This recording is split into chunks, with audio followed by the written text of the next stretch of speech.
ராஜா கர்த்தாவே, நீர் எங்களுக்கு கிருபையாக கொடுத்திருக்கிற அந்த தருணத்திற்காக நமக்கு நன்றி செலுத்துகிறோம்.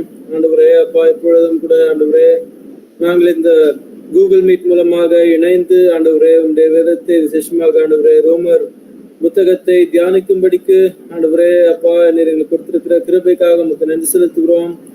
ஆண்டவரே, இந்த வேளையில நாங்கள் எப்படிப்பட்ட மனநிலைமையிலே நாங்கள் இருந்தாலும் சரி ஆண்டவரே அப்பா, உங்களுடைய வேத வசனம் ஆண்டவரே எங்களுடைய இருதயத்திற்குள்ளாக ஆண்டவரே சென்று ஆண்டவரே அப்பா எங்களுடைய இருதயத்தின் ஆண்டவரே அப்பா எல்லா நினைவுகளையும் ஆண்டவரை ஆட்கொண்டு கர்த்தாவே ராஜா ஆண்டவரே அப்பா எங்களுடைய இருதயத்தை சுத்திகரிக்க வேண்டுமா ஜெபிக்கிறோம். கர்த்தாவே, அதை அனலுள்ளதாக ஆண்டவரே உண்மை வாஞ்சிக்க ஒரு இருதயமாக ஆண்டவரே இந்த வேளையில மாற்றப்படத்தக்கதாக நீர் ஆண்டவருடைய வார்த்தையை ஆண்டவரே அப்பா கிருபையாக வல்லமையாக நீர் ஆண்டவரே எங்களுக்கு அடிப்பித்தர வேண்டுமா ஜெபிக்கிறோம். கர்த்தாவே ஆண்டவரே எங்களுடைய ஆண்டவரே அப்பா இருதயம் மறுரூபமாகத்தக்கதாக ஆண்டவரே தினந்தோறும் ஆண்டவர் நாங்கள் புதிதாக்கப்படத்தக்கதாக நீர் எங்களுக்கு கிருபை பாராட்ட வேண்டுமா ஜெபிக்கிறோம் சுவாமி. ஆண்டவரே, இந்த வேளையிலும் அப்பா ஆவியானவர் தாமே நீர் ஆண்டவரே எங்களோடு இடைப்பட வேண்டுமா ஜெபிக்கிறோம். ஆண்டவரே, இந்த ஆண்டவரே பைபிள் ஸ்டடி நடத்துகிற அங்கிளுக்கு ஆண்டவரே நல்ல கிருபையை தாங்க ஆண்டவரே அப்பா நீர் ஆண்டவரே அவர் மூலமாக எங்களோடு பேச வேண்டுமா கெஞ்சுகிறோம். கர்த்தாவே, எங்களுடைய இருதயத்தின் கண்கள் திறக்கப்படுவதாக ராஜா. இன்னும் ஆண்டவரே யாரெல்லாம் ஆண்டவரே அப்பா கலந்து கொள்ள வேண்டுமானவர் ஒவ்வொருத்தரையும் நீர் ஆண்டவரே சீக்கிரமாக ஆண்டவரே அழைத்து கொண்டு வர வேண்டுமா கெஞ்சுகிறோம். ஆண்டவரே அப்பா எந்த ஒரு நெட்வொர்க் இஷ்யூவும் இல்லாம எல்லாருமே இதுல ஆண்டவரே தொடக்கம் முதல் முடிவு வரைக்கும் ஆண்டவரே அப்பா ஆண்டவரே பங்கு கொள்ளத்தக்கதாக நீர் ஆண்டவரை ஆட்கொண்டு வழி நடத்த வேண்டுமா ஜெபிக்கிறோம். பாதுகாத்துக் கொள்ளும் பலப்படுத்தும் இயேசு கிறிஸ்து மூலம் வேண்டிக் பிதாவே. ஆமென். ஆமென். ஓகே, இன்னைக்கு சோஃபார் யாரும் நியூவாக ஜாயின் பண்ணல. பட் நம்ம இந்த நாளில் கூட நம்மளை பாடல் நடத்துறதுக்கு சகோதரன் சுதர்சன், ஜானட் அவங்க ஃபேமிலியில் புதுசாக 2 சகோதரிகள் இணைந்திருக்கிறாங்க. சந்தோஷோட ஒய்ஃப் சந்தோஷோட ஒய்ஃப் சங்கவி, அப்புறம் அஸ்வினோட ஒய்ஃப் ஆர்த்தி. ஸோ அவங்கள எல்லாரையும் இப்போதான் அவங்களுக்கு திருமணம் ஆயிருக்கு. கடந்த 2-3 வாரங்கள்ல அவங்களே இயேசு கிறிஸ்துவின் நாமத்தினாலே நாங்கள் வாழ்த்தி இந்த ப்ரேயருக்கு ஐபிஎஸ்க்கு வரவேற்கிறோம். ஸோ இப்போ அவங்க குடும்பமாய் பாடல்களை பாடுவாங்க. அதுக்கு முன்னாடி வேற யாராவது பேசணும், அவங்கள ஏதாவது வெல்கம் பண்ணணும் அப்படின்னா வெல்கம் பண்ணலாம். Uncle Joshua.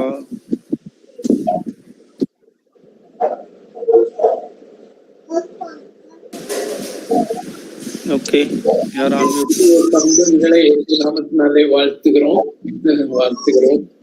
வரவேற்கிறோம். பேரு டக்குன்னு வர மாட்டேங்குது. ஸோ ஆனாலும் அண்டர்ஸ்டாண்டபிள் தான். ஸோ உங்களை எங்களுடைய ஐக்கியத்திலே மிகவும் அன்போடு வரவேற்கிறோம். Thank you for coming.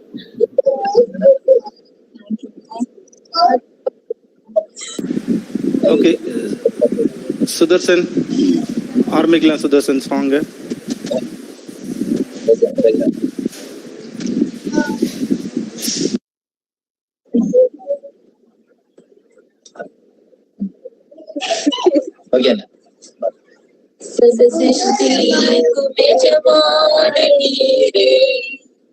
சர்வசிருஷ்டியை காப்பவர் நீரே, எங்களின் உண்மை போற்றுகிறோம், என்றென்றும் பணிந்து தொழுவோம்.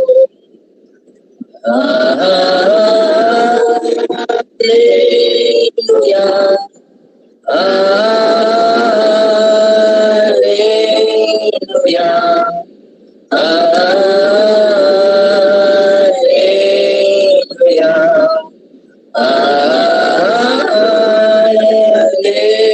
அல்லேலூயா, அல்லேலூயா,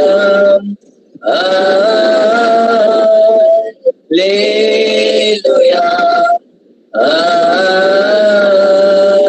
அல்லேலூயா,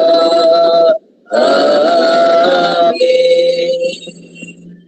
வானபூமி ஒளிந்து போனாலும் உம் வார்த்தைகள் என்றும் மாறாதே, இவ்வாழ்க்கை அழிந்து மறைந்து போம் விசுவாசி என்றென்றும் நிலைப்பார் வானூமி ஒழிந்து போனாலும் உன் வார்த்தைகள் என்றும் மாறாதே இவ்வாழ்க்கை ஒழிந்து மறைந்து போம் விசுவாசி என்றும் நிறைப்பார் அல்லேலூயா அல்லேலூயா அல்லேலூயா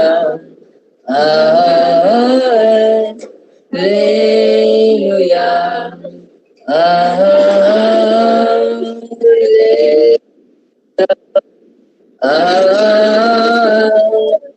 Alleluia.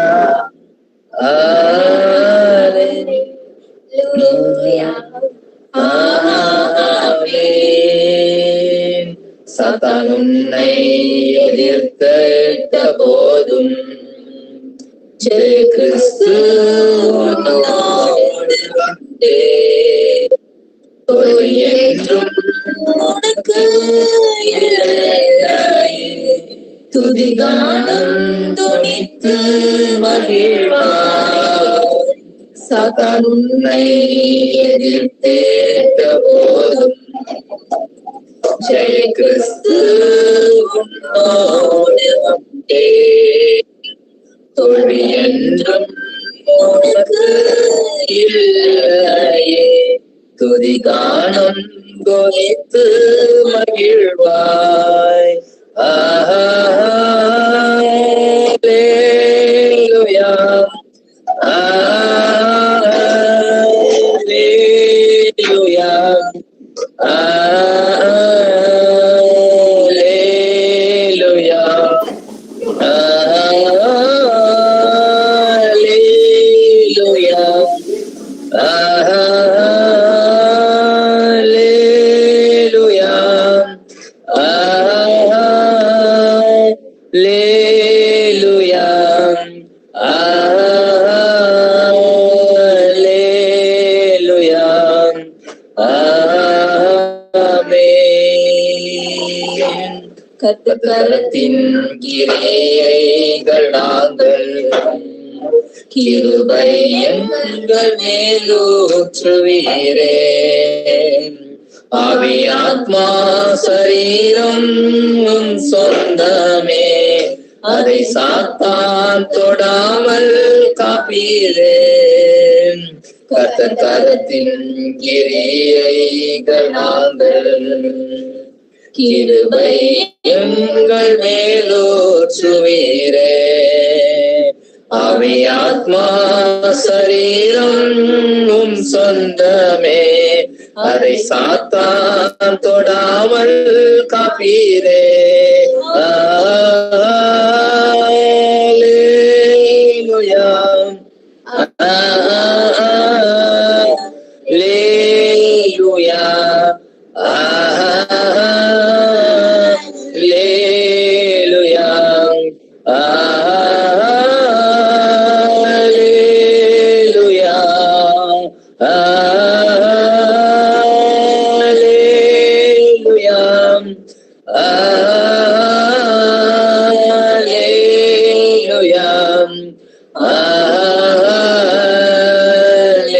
Alleluia. ஆமென்.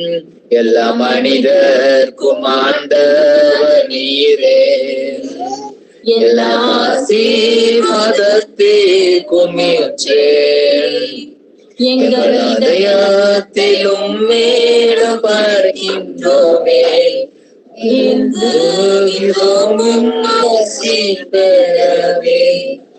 எல்லா மனிதர்க்கும் ஆண்டவர் நீரே எல்லா ஆசீர்வாதத்திற்கும் மூச்சே எங்கள் இதயத்தை உன்னிடம் படைக்கின்றோமே எங்குகின்றோம் ஆசீர் பெறவே.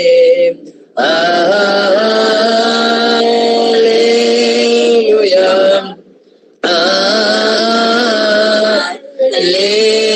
அல்லேலூயா,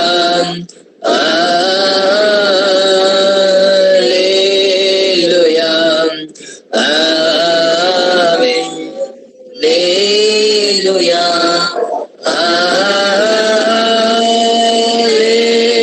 அல்லேலூயா,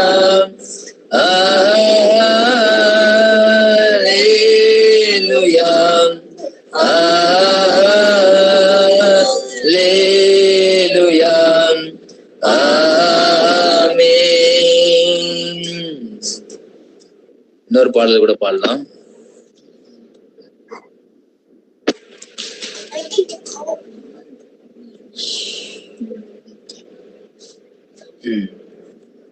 இயேசுவே கல்வாரியில்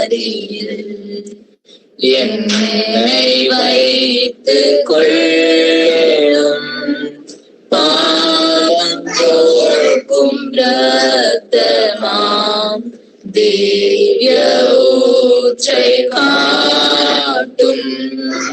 மீட்பரே, மீட்பரே, இந்த மேன்மை நீரே, மண்ணில் வாழும் நன்மை செய்குவீரே. பாவியன் கல்வாரி ரட்சிப்பை பெற்றேன், ஞான ஜோதி தோன்றவும் கண்டு பூரித்தேனே. மீட்பரே, மீட்பரே,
ஆண்டவரே அப்பா, பரிசுத்தமுள்ள நல்ல ஆண்டவரே அப்பா, இந்த ஆண்டவரே பைபிள் ஸ்டடி ஆண்டவரே அப்பா, எங்களை எல்லாம் கூட்டி சேர்த்து அப்பா இந்த ஆன்லைன் மூலியமா நாங்கள் கூடுவதற்கு உரிமனதை கொடுத்ததற்கு ஆண்டவரே உங்களுக்கு நன்றி சொல்லுகிறோம்.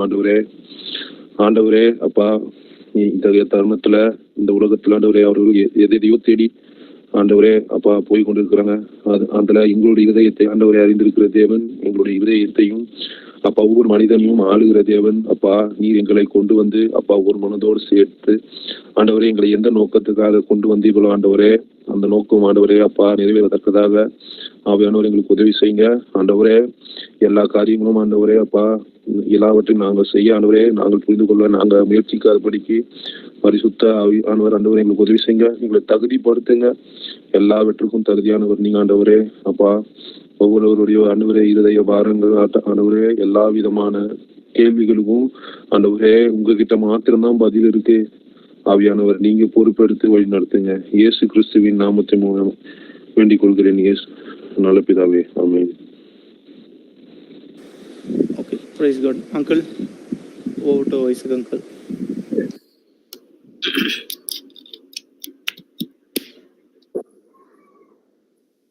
இயேசு கிறிஸ்துவின் இனிய நாமத்தினாலே யாவருக்கும் பெங்களூர்ல இருந்து வாழ்த்துக்களை தெரிவித்துக் கொள்கிறேன்.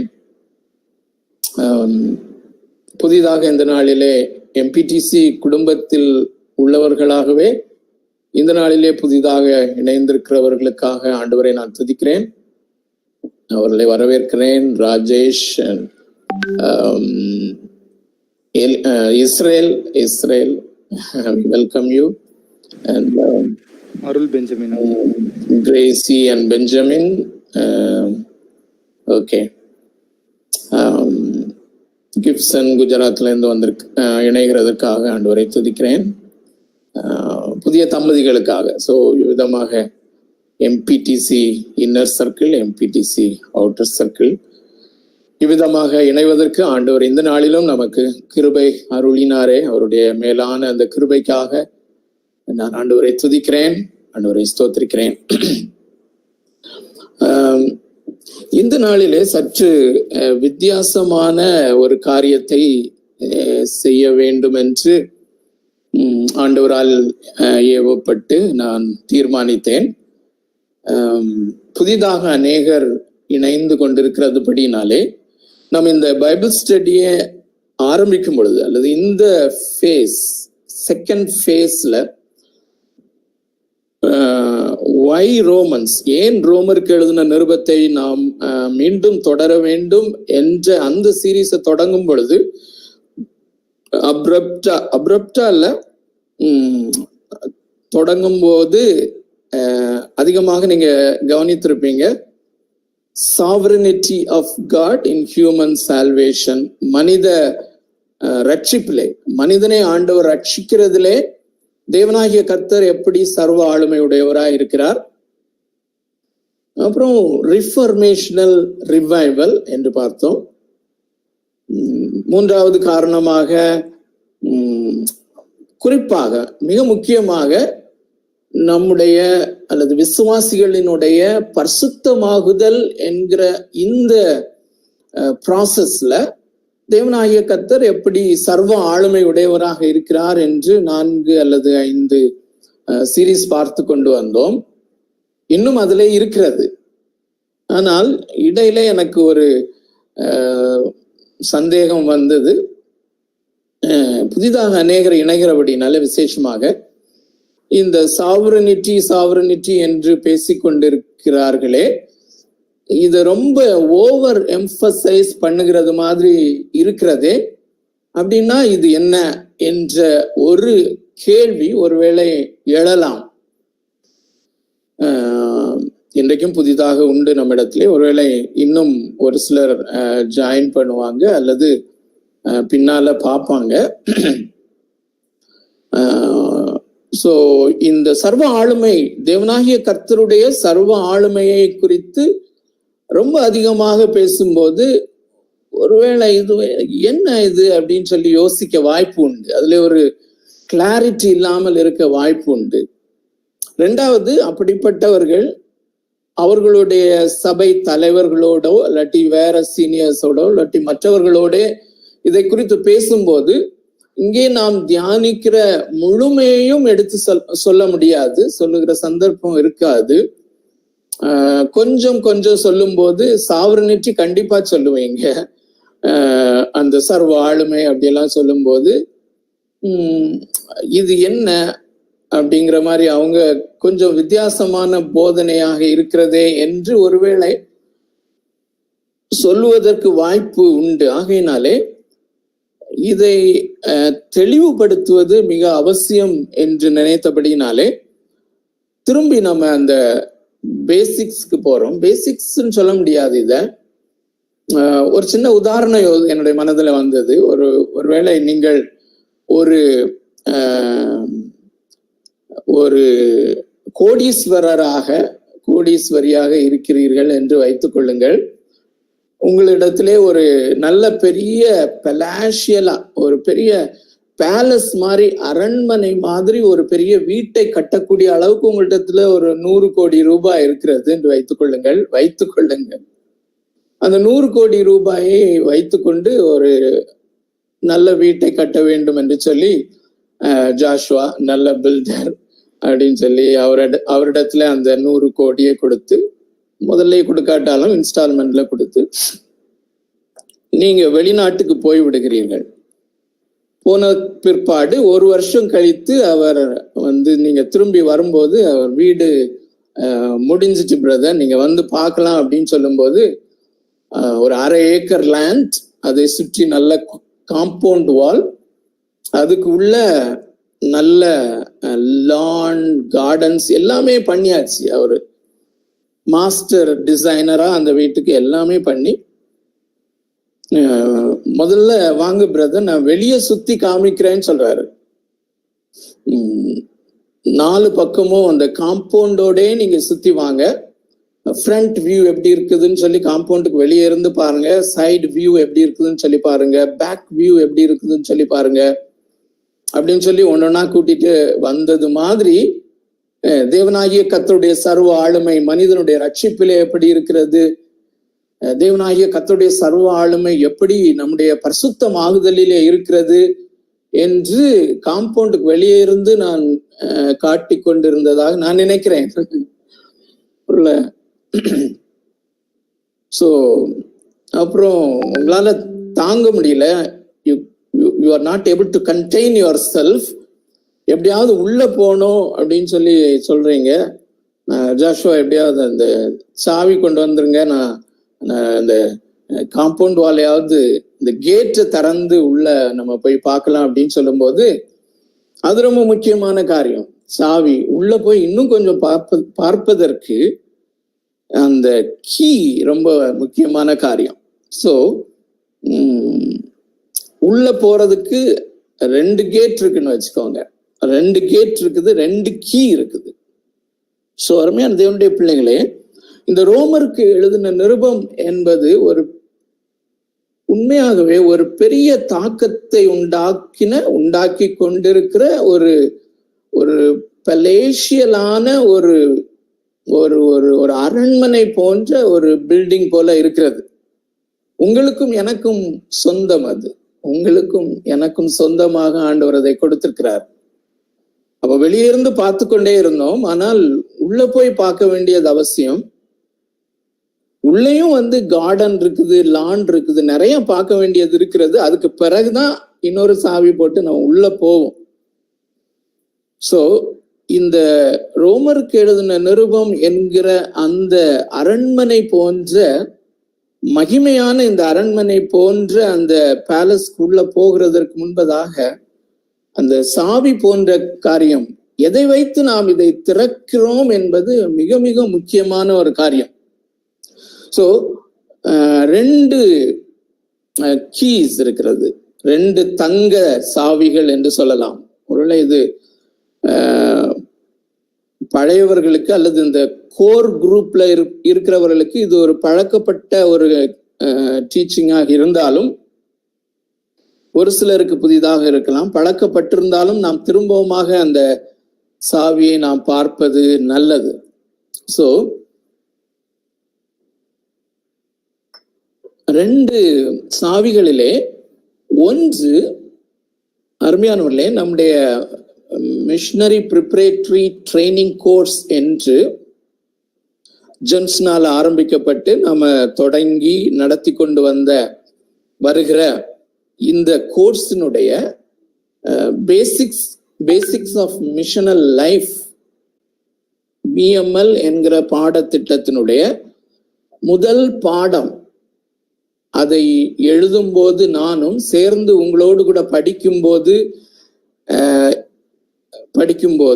இந்த யாத்திரை ஆரம்பித்தது. அருமையானவர்களே, இதிலே ஒருவேளை ஆண்டவர் வழி நடத்துவாரானால் என்னுடைய இருதயத்தின் பாரத்தையும் கூட நான் சற்று வித்தியாசமாக பகிர்ந்து கொள்ளலாம். எப்படி ஆண்டவர் நடத்துவார் என்று தெரியாது.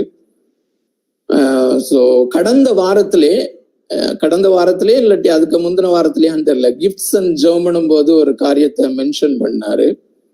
ஆண்டவரே, நாங்கள் எப்படி ஆரம்பித்தோம், எப்படி இருந்தோம் என்று ஆரம்ப நாட்களை நினைவு கூர்ந்தது உங்களுக்கு ஒருவேளை ஒரு சிலருக்கு ஞாபகம் இருக்கலாம். அந்த ஃபர்ஸ்ட் பேட்ச் ஸ்டூடெண்ட்ஸாக, ஃபர்ஸ்ட் பேட்சை நடத்தினவனாக நாம் இணைந்து அதிலே நாங்கள் பிரயாணிக்க ஆரம்பித்தோம். அந்த முதல் பாடம் தான் முதல் சாவி. அது அந்த இப்பொழுது கோர் குரூப்ல இருக்கிற அநேகரை, கோர் குரூப்ல இருக்கிறவர்களையும் என்னையும் சேர்த்து அது அவ்வளவாக கவர்ந்து கொண்டது. அருமையானவர்களே, இந்த பாடத்தை கிட்டத்தட்ட 1000 பேருக்கு மேலாக முழு உலகத்திலிருந்து, முழு உலகம் என்று சொல்லும் போது இந்தியாவின் பல பாகங்களிலே, சிங்கப்பூர், அப்புறம் அநேக மத்திய கிழக்கு நாடுகளிலே அநேக தமிழ் கிறிஸ்தவர்கள், அப்படி சேர்த்து 1000க்கு மேலானவர்கள் இதை படிச்சாங்க. அதுல ஏறக்குறைய 50% மேல இந்த முதல் பாடத்தினால் மிகவும் கவரப்பட்டார்கள், மிகவும் ஈர்க்கப்பட்டார்கள். மீதி 50% ஓகே, இது ஒரு வித்தியாசமா இருக்குது, ஒரு நல்லா இருக்குது அப்படின்னு சொல்லி இருந்து விட்டார்கள். இன்னொரு 50% இது உண்மையில ரொம்ப எக்ஸைட்டிங்காக இருக்கிறது, ஒரு எல்லாரும் கற்றுக்கொள்ள வேண்டிய ஒரு காரியம், நமக்கு வாழ்க்கைக்கு ஹெல்ப்ஃபுல்லா இருக்குது, மிகவும் நம்மை உந்தி தள்ளக்கூடிய ஒரு சக்தி இதுல இருக்கிறது. இன்னும் அநேகர் இது என்னுடைய வாழ்க்கைக்கு, என்னுடைய ஆவிக்குரிய வாழ்க்கைக்கு ஒரு டேர்னிங் பாயிண்ட் மாதிரி இருக்குது, 180 டிகிரிஸ் டேர்ன் இதுல பார்க்கிறேன் அப்படின்னு சொன்னாங்க. அப்படி சொன்னவர்களையும் அநேகர் அந்த யாத்திரையிலே அதோடு நின்று விட்டார்கள். ஆனால் ஒரு சிறு கூட்டம், அவர்களோடு கூட நானும் பிரயாணித்து கொண்டிருந்தேன். இதுதான் பிரயாணத்தினுடைய ஆரம்பம். இப்படி பிரயாணித்து கொண்டு ஆரம்பிக்கும் போது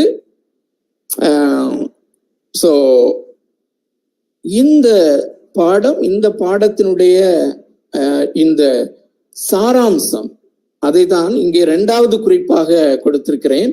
தேவனுடைய இறுதி மிஷன், காட்ஸ் அல்டிமேட் மிஷன். அதுல சிருஷ்டிப்புக்கு முன்பிலிருந்து, சிருஷ்டிப்பிலே, அதற்கப்புறம் பழைய ஏற்பாட்டிலே, புதிய ஏற்பாட்டிலே, இனி வரத்திலே, இப்படி முழுக்க ஒவ்வொரு எராவிலையும் அல்லது ஒவ்வொரு காலகட்டத்திலேயும் தேவனாகிய கர்த்தர் செய்கிற எல்லாவற்றையும் அவர் ஒரே ஒரு குறிப்பிட்ட ஒரே ஒரு அல்டிமேட் நோக்கத்தோடு கூட செய்து கொண்டு வருகிறார் என்பதை நாங்கள் கண்ட பொழுது மிக மிக எக்ஸைட் ஆனோம். நானும் எக்ஸைட் ஆகி சரி, அடுத்த கட்டம், இப்படி தேவன் செய்கிற எல்லாவற்றையும் அவர் தன்னுடைய மகிமைக்காய் செய்கிறார் என்பது, அதற்கு நாம திரும்ப வருவோம். அப்படியானால் தேவன் என்ன செய்கிறார்? எல்லாமே அவர்தான் செய்கிறார் அப்படின்னு சொல்லி ஒரு சின்ன க்ளூ. 3rd பேட்ச் முடித்து அந்த வெலடிக்டரி மீட்டிங் இருக்கும்போது, அதற்கு சற்று முன்பதாக நான் ஆண்டவரால வழி நடத்தப்பட்டு இந்த தேவன் எல்லாவற்றையும் அவருடைய மகிமைக்காக செய்கிறார், அது மாத்திரமல்ல, அதோடு கூட இணைந்த அதோடு கூட இணைந்த சத்தியம்தான் இந்த காட்ஸ் சாவரனிட்டி, தேவனுடைய சர்வ ஆளுமை. எல்லாவற்றுக்கும் எல்லா காரியத்திற்கும் காரணகர்த்தா அவர்தான் என்கிற அந்த காரியம். சோ இந்த ரெண்டும் ஒன்றோடு ஒன்று இணைந்திருக்கிறது என்பதை கண்டுகொண்டது மாத்திரமல்ல, அது அவ்வளவாக என்னை எக்ஸைட் பண்ணினது.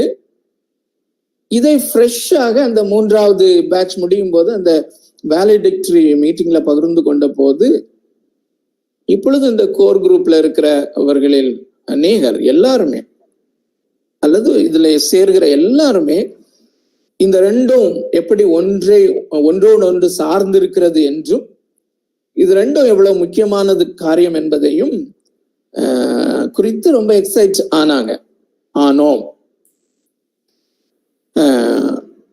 அதற்கு அடுத்த கட்டத்திலே இந்த ரெண்டும் தான், நன்றாக கவனித்துக் கொள்ளுங்கள், நன்றாக என்னோடு கூட பின்பற்றி வர உங்களை கேட்டுக்கொள்கிறேன், வருகிறீர்கள்.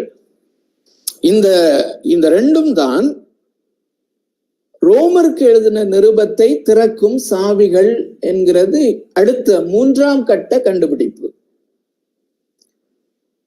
இந்த 2 சத்தியங்களும் இல்லாதபடி, ஏனென்றால் அருமையானவர்களே, நிச்சயமாக ஃப்ரெஷ்ஷாக திடீரென்று யாராவது இதை இடையில இருந்து கேட்டாங்கன்னா நிச்சயமாக இப்படி ஒரு சிந்திப்பதற்கு வாய்ப்பு இருக்கிறது. இந்த சர்வ ஆளுமையை ஓவர் எம்பசைஸ் பண்ணுகிறது போலவும், உண்மையிலேயே நல்லா கவனிங்க, உண்மையிலேயே ரோமருக்கு எழுதின நிருபத்தை அப்போஸ்தலனாகிய பவுல் தேவனாகிய கர்த்தருடைய அந்த ஏவுதலின்படி, ஆவியானவரின் ஏவுதலின்படி எழுதும் போது அவர் இதைத்தான் எழுதினாரா? இந்த 2 சத்தியங்களையும் அவர் சாவியாக கொண்டு மக்கள் திறக்க வேண்டும் என்று இதை மக்கள் 2000 ஆண்டுகளுக்கு பிறகு வருகிற விசுவாசிகள் என்றாலும் சரி, இதை அவர்கள் அறிந்து கொள்ள வேண்டும் என்றுதான் அவர் எழுதினாரா? இல்லாட்டி அங்கிள் அல்லது ஒரு சிலர் சேர்ந்து இதை குக்கப் பண்றாங்களா ஏதோ ஒரு காரியத்துக்காக அப்படி நினைக்க வாய்ப்பு இருக்கிறது அருமையானவர்களே. ஆகையினாலே இதை மிக மிக தெளிவாக நாம் தெரிந்து கொண்டு நாம் இணைந்து பிரயாணிப்பது மிகவும் நம்ம ஒவ்வொருவருக்கும், நம்முடைய தனிப்பட்ட ஆவிக்குரிய வாழ்க்கைக்கும், நம்முடைய தமிழ் திருச்சபைகளின் ஆவிக்குரிய வாழ்க்கைக்கும் இது ஆசீர்வாதமாக இருக்கும். இல்லாவிட்டால் ஒருவேளை நாம் இதிலே பாதியிலே டிராப் ஆகவும் வாய்ப்பு இருக்கிறது. இதை ஆரம்பத்திலேயே நாம் உறுதி செய்து கொள்வோம். உண்மையிலேயே did really Paul wanted to or God wanted to know this? இதைத்தான் அவங்க சொன்னாங்களா, இதைத்தான் வலியுறுத்தினாங்களா அப்படின்னு சொல்லி. சோ இந்த அவுட்லைனை நன்றாக கவனித்திருப்பீர்கள் என்று நினைக்கிறேன். சோ முதலாவதாக தேவனுடைய சர்வ ஆளுமை என்கிற அந்த சாவி, அதற்கு நாம போவோம். இது மிகவும் விஸ்தாரமாக நம்முடைய அந்த கோர் குரூப்ல இருக்கிற சகோதர சகோதரிகளிடத்துல இதனுடைய நோட்ஸ் உண்டு. 4 சப் ஹெட்டிங்ஸ்ல இதை நாங்கள் எப்பொழுதுமே பார்ப்போம். அதுல அந்த 4 சப் ஹெட்டிங்ஸ்ல அநேக வசனங்கள் உண்டு அருமையானவர்களே. அநேக வசனங்கள், அநேக வசன பகுதிகள் உண்டு. அவைகளை வெட்டி குறைத்து 5 மாற்றி நாங்கள் நோட்ஸ் வைத்திருக்கிறோம். அதுல இருந்தும் நான் ஒவ்வொரு வசனத்தை தான் நான் சூஸ் பண்ணி இந்த நாளிலே நாம் இணைந்து அவைகளை வாசிக்க தீர்மானித்திருக்கிறோம். அதற்கு முன்பதாக அருமையான தேவனுடைய பிள்ளைகளே, அப்போஸ்தலனாகிய பவுல் இதை மையப்படுத்தி தான் கொண்டு போகிறார் இந்த ரோமருக்கு எழுதின நிருபத்தை என்பதற்கு நாம் வாசிக்கும்படியாக ரோமருக்கு எழுதின நிருபத்திலிருந்தே 11வது அதிகாரம் இந்த வசனத்தை தான்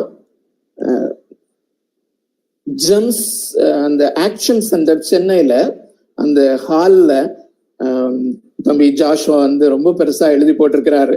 அப்படின்னா இது அந்த கோர் குரூப்ல இருக்கிற மக்களை எவ்வளவாக பாதித்தது என்பதை நான் பார்க்கும்போது மிகவும் சந்தோஷப்படுகிறேன்.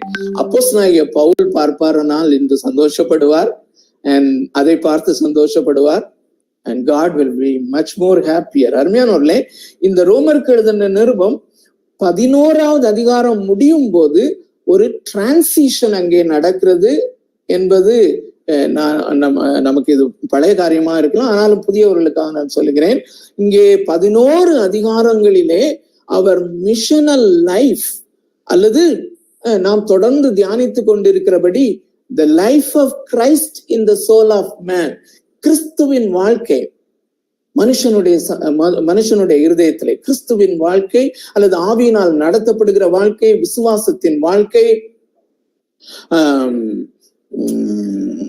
இப்படி பல ஆங்கிள், விடுதலையின் வாழ்க்கை, இன்னும் ஒரு ஆங்கிள் நம்ம பார்க்க வேண்டியது இருக்கிறது, அன்பின் வாழ்க்கை என்று இந்த இயேசுவோடு கூட உள்ள அந்த வாழ்க்கையை மிக தெளிவாய் மிக விஸ்தாரமாய் எழுதி கொண்டு வந்தவர் 12வது அதிகாரத்திலிருந்து மிஷனல் பிராக்டிஸ், நடைமுறை வாழ்க்கைக்கு போவதற்கு முன்பதாக he is ending that session. அந்த மிஷனல் லைஃப் பாடத்திட்டத்தை அவர் ஒரு குளோரியஸான டாக்ஸாலஜி என்று இங்கிலீஷ்ல சொல்லுவாங்க இல்லையா, ஆராதனை பகுதியாக அதை முடிக்கிறார். ஒன் ஆஃப் த கிரேட்டஸ்ட் டாக்ஸாலஜிஸ் என்று சொல்வார்கள். வேதாகமத்திலே எழுதப்பட்டிருக்கிற ஆராதனை வரிகளிலே மிக முக்கியமான ஆராதனை வரிகள். அதை தொடர்ந்து அப்படி படித்து கொண்டு வரும்போதுதான் அது கிளைமேக்ஸ், அது வந்து எவரெஸ்ட் சிகரம் போல அதை அமைத்து கொண்டு வருகிறார். வாசிக்கிறேன் உங்களுக்காக, அந்த விஷயத்தை ஃபாலோ பண்ணுங்க. 32வது வசனம், 11வது அதிகாரம் 32வது வசனம். எல்லார் மேலும் இரக்கமாய் இருக்கத்தக்கதாக தேவன் எல்லாரையும் கீழ்ப்படியாமைக்குள்ளே அடைத்து போட்டார். இது ஒரு இன்ட்ரோடக்ஷன் மாதிரி தான், ஒரு பசிலா இருக்கலாம். பால் வந்து பிளெயினா எழுதுகிறார், எல்லாரையும் கீழ்ப்படியாமைக்குள்ளே அவர் அடைத்து போட்டார். ஒரு பர்பஸோட 33 தேவனுடைய ஐஸ்வர்யம், God's riches, தேவனுடைய ஐஸ்வர்யம், ஞானம், அறிவு, இதெல்லாம் வந்து நமக்காக ஆண்டவர் கட்டி இருக்கிற அந்த 100 கோடி இல்ல, எவ்வளவு பில்லியன்ஸ் பெருமான அப்படின்னு சொல்லி நம்மளால கம்பேர் பண்ண முடியாது. அப்படிப்பட்ட அந்த உங்களுக்காகவும் எனக்காகவும் கட்டி இருக்கிறார்ல அந்த பெலேஷியலான பில்டிங், அந்த மகிமையினுடைய அந்த ஹால்னு வச்சுக்கோங்களேன், அப்படிப்பட்ட ஒரு ஹால். அத வெளியே இருந்து நம்ம பாக்குறோம். தேவனுடைய ஐஸ்வர்யம், ஞானம், அறிவு என்பவைகளின் ஆழம் எவ்வளவா இருக்கிறது. இது எப்படிதான் படிக்கணும், எவ்வளவா இருக்கிறது. அவருடைய நியாய தீர்ப்புகள், his judgments, அவருடைய discernment, அளவிடப்படாதவைகள், அவருடைய வழிகள் ஆராயப்படாதவைகள் என்று சொல்லி ஆராதிக்கிறார். கர்த்தருடைய சிந்தையை அறிந்தவன் யார்? அவருக்கு ஆலோசனைக்காரனா இருந்தவன் யார்? தனக்கு பதில் கிடைக்கும்படி முந்தி அவருக்கு ஒன்றை கொடுத்தவன் யார்? 36 மிக முக்கியம். சகலமும் என்று சொல்லும் போது எவ்ரிதிங், அருமையானவர்களே, இதுதான் தேவனாகிய கர்த்தருடைய சர்வ ஆளுமை. அது மாத்திரமல்ல, அந்த சர்வ ஆளுமை மேட்டர்ஸ் டு பால். அப்போஸ்தலனாகிய பவுலுக்கு இது ஒரு பெரிய மேட்டராக இருந்தது. தேவனாகிய கர்த்தருக்கு இது ஒரு பெரிய மேட்டராக இருந்தது. நமக்கு அது ஒரு பெரிய மேட்டராக இருக்கணும்னு சொல்லிதான் இதை இப்படி அமைத்து எழுதி கொடுத்திருக்கிறார். உண்மையாகவே சகலமும், எவ்ரிதிங் அவராலும் அவர் மூலமாயும் அவருக்காகவும் இருக்கிறது. அவருக்கே என்றென்றைக்கும் மகிமை உண்டாவதாக. அருமையானவர்களே, இணைந்து பயணித்து கொண்டிருக்கிறவர்கள் என்று சொன்னேன். அப்படி பயணித்து கொண்டிருக்கிறவர்களை போல உலகம் முழுவதிலும் ஒரு சாரார் இருக்கிறார்கள். They love this truth. சகலமும் அவர் மூலமா அவராலும் அவர் மூலமாயும் அவருக்காகவும் இருக்கிறது என்று சொல்வது sovereignty. They love this, we love this because ஏன் என்று சொன்னால் இது நம்முடைய வாழ்க்கையின் வாழ்வா சாழ்வா பிரச்சனைக்கு இது ஒரு தீர்வு போன்றது. அருமையானவர்களே, இது ஒரு பெரிய ஒரு அலசடிப்பட்டு கொண்டிருக்கிற ஒரு சமுத்திரத்திலே நாம் பற்றி நிற்கும்படியாய் கிடைத்த ஒரு ராக், ஒரு உறுதியான ஒரு கண்மலை போன்ற ஒரு காரியம் தேவனுடைய சர்வ ஆளுமை. சோ இந்த சின்ன வசனத்துல 36வது வசனத்துல ஒரு பகுதியை அவருடைய சாவரனிட்டிக்கு ஒதுக்கிட்டார்ல. பி பாட்டு பாருங்க, எதுக்காக? அவருக்கே என்றென்றைக்கும், அவருக்கே, the only one to receive the glory. அதுக்காக தான் இப்படி அவர் டிசைன் பண்ணி இருக்கிறார். அவருக்கே என்றென்றைக்கும் மகிமை உண்டாவதாக. So these are the two keys. இந்த 36வது வசனம் ஏ பார்ட்டும் பி பார்ட்டும் தான் ரெண்டு தங்க சங்கிலிகள், சாவிகள். அருமையானவர்களே, சோ இந்த ரெண்டும், இந்த எம்பிடிசியினுடைய பிஎம்எல் உள்ள முதல் லெசனும் அதோடு கூட இப்பொழுது இணைக்கப்பட்டிருக்கிற அந்த சர்வ ஆளுமை என்ற அந்த பாடமும், இந்த ரெண்டு பாடமும் எதற்கு வழி நடத்துகிறது என்றால் ரோமருக்கு எழுதின நிருபத்திலே எழுதப்பட்டிருக்கிற கிறிஸ்தவ சுவிசேஷம். அப்போ இந்த சுவிசேஷம் என்கிற மகிமை நிறைந்த இந்த கூடாரத்தை திறப்பதுக்கு இந்த ரெண்டும் தான் கீ அப்படிங்கிறத நீங்கள் புரிந்து கொண்டீர்களே. ஆனா அருமையானவர்களே, உங்களுடைய வாழ்க்கையை இது ரேடிக்கலாக மாற்றிவிடும். ஒரு துர் உபதேசத்துக்கு அல்ல, ஒரு சரியான உபதேச கொள்கையில, உபதேச கொள்கை என்பதை காட்டிலும் தேவனுடைய மகிமை கூடாரத்துக்கு உள்ளே உங்களை கொண்டு வந்து விடும், நம்மை கொண்டு வந்து விடும். ஓகே, சோ தொடர்ந்து நம்ம படிக்கலாம். அண்ட சராசரத்திலே, அதாவது 4 உப குறிப்புகளை அதுல நீங்க பார்க்கலாம். இந்த ஒவ்வொரு ஏரியாஸ் ஆஃப் ஹியூமன் லைஃப், மனித வாழ்க்கையினுடைய இந்த 4 பகுதிகளிலும் தேவனாகிய கர்த்தர் எப்படி சர்வ ஆளுமை உடையவராக இருக்கிறார், அவரே காரணகர்த்தாவாக இருக்கிறார் என்பதை முதலாவதாக அந்த அண்ட சராசரத்தினுடைய காரியத்தை பார்க்கிறதற்காக யோபுவின் புஸ்தகம் 37வது அதிகாரம், யோபு 37வது அதிகாரம்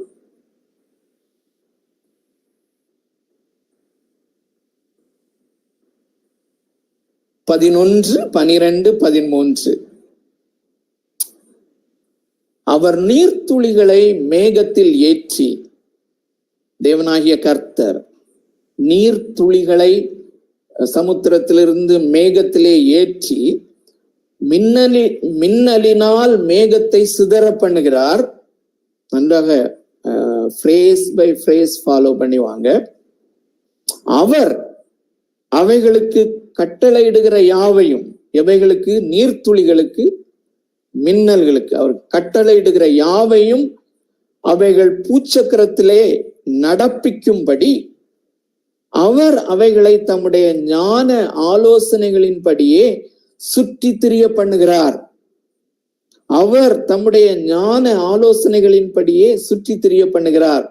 13, ஒன்றில் தண்டனையாகவும், ஒன்றில் தம்முடைய பூமிக்கு உபயோகமாகவும், ஒன்றில் கிருபையாகவும் அவைகளை வரப்பண்ணுகிறார்.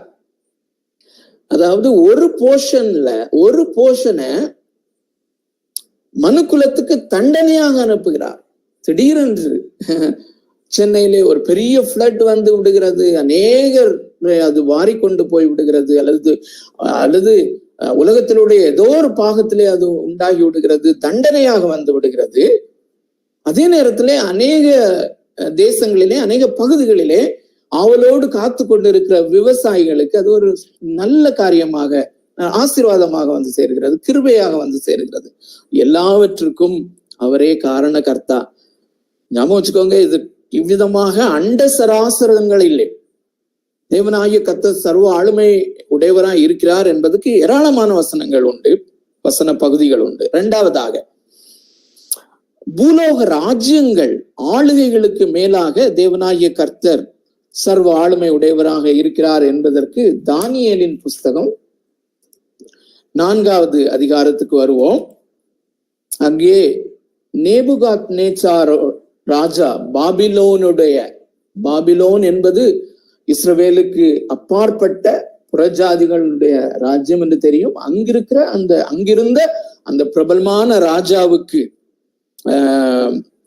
ராஜாவோடு நம்முடைய தேவனாகிய கர்த்தர் எப்படி இடைப்படுகிறார் என்பதை குறித்த அந்த காரியம் 4வது அதிகாரம் 25வது வசனமும் 25, 32, 34, 35. 25, உன்னதமானவர் மனுஷருடைய ராஜ்யத்தில் ஆளுகை செய்து தமக்கு சித்தமாயிருக்கிறவனுக்கு அதை கொடுக்கிறார் என்பதை நீர் அறிந்து கொள்ளும் மட்டும் 7 காலங்கள் உம்முடைய பேரில் கடந்து போக வேண்டும். இஸ்ரவேல் தேசத்துக்கு மாத்திரமல்ல, பாபிலோன் தேசத்துக்கும், அது மாத்திரமல்ல எகிப்துக்கும் இந்தியாவுக்கும், எத்தனை தேசங்கள் இருக்கிறதோ எல்லா தேசங்களுக்கும் எல்லா காலங்களுக்கும் பிரசிடென்டோ பிரைம் மினிஸ்டரோ ராஜ்யபாரம் பண்ணுகிற யாரையும் ஏற்படுத்துகிறவர் தேவனாகிய கர்த்தர் என்பதை அறிந்து கொள்ள வேண்டும் என்று வாசிக்கிறோம்.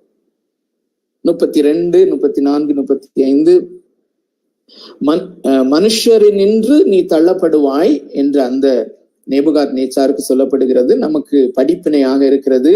வெளியின் மிருகங்களோடு சஞ்சரிப்பாய், மாடுகளை போல் புல் மேய்வாய். இப்படியே உன்னதமானவர் மனுஷருடைய ராஜ்யத்தில் ஆளுகை செய்து தமக்கு சித்தமாயிருக்கிறவனுக்கு அதை கொடுக்கிறார் என்பதை நீர் அறிந்து கொள்ள மட்டும் 7 காலங்கள் உன் பேரில் கடந்து போகும் என்று உனக்கு சொல்லப்படுகிறது என்று விளம்பினது. 33, 34 வாசிப்போம். 33, 34, 35. அந்த நாட்கள் சென்ற பின்பு நேபுகாத்நேச்சாராகிய நான், இப்போது அந்த புறஜாதிகளுடைய தேசம் அல்லது இப்பொழுது இருக்கிற ஈராக் அப்படி சொன்னாதான் நம்ம நேருக்கு தெரியும். சோ அந்த ஈராக் அந்த நாட்கள்ல பெரிய பிரபலமான ஒரு கல்ச்சுரல் சென்டராக, ஒரு பெரிய ராஜ்யமாக இருந்தது. உலகத்தின் பெரும் பகுதியை தனக்குள்ளே வைத்துக் கொண்டு இருந்தது. அந்த ராஜாவுக்கு ஆண்டவர் சொன்னதுதான் பார்த்தோம். அதுக்கு பிறகு அவனுக்கு சம்பவித்த காரியத்துக்கு பிறகு அவன் என்ன சொல்லுகிறான்? சதாம் ஹுசேன் ஸ்தானத்துல அப்பொழுது இருந்த ராஜா அவன் சொல்லுகிறான், அந்த நாட்கள் சென்ற பின்பு நேபுகாத்நேச்சாராகிய நான் என் கண்களை வானத்துக்கு ஏறெடுத்தேன், என் புத்தி எனக்கு திரும்பி வந்தது. அப்பொழுது நான் உன்னதமானவரை ஸ்தோத்தரித்து என்றென்றைக்கும் ஜீவித்திருக்கிறவரை புகழ்ந்து மகிமைப்படுத்தினேன். அவருடைய கர்த்தத்துவமே நித்திய கர்த்தத்துவம், அவருடைய ராஜ்யமே தலைமுறை தலைமுறையாக நிற்கும். பூமியின் குடிகள் எல்லாம் ஒன்றுமில்லை என்று எண்ணப்படுவார்கள்.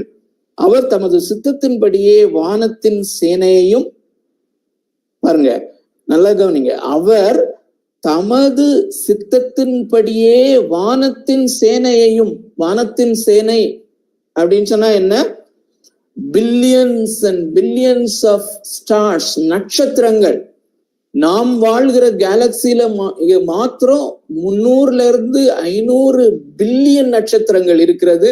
அது மாத்திரம் இல்ல, நாம் அடிக்கடி நினைவு கூறுகிறபடி ஒரு செகண்டுக்கு 4800 நட்சத்திரங்களை உண்டாக்குகிறார். அதை தான் பொதுவாக வேதாகமம் வானத்தின் சேனை என்று சொல்லுகிறார்.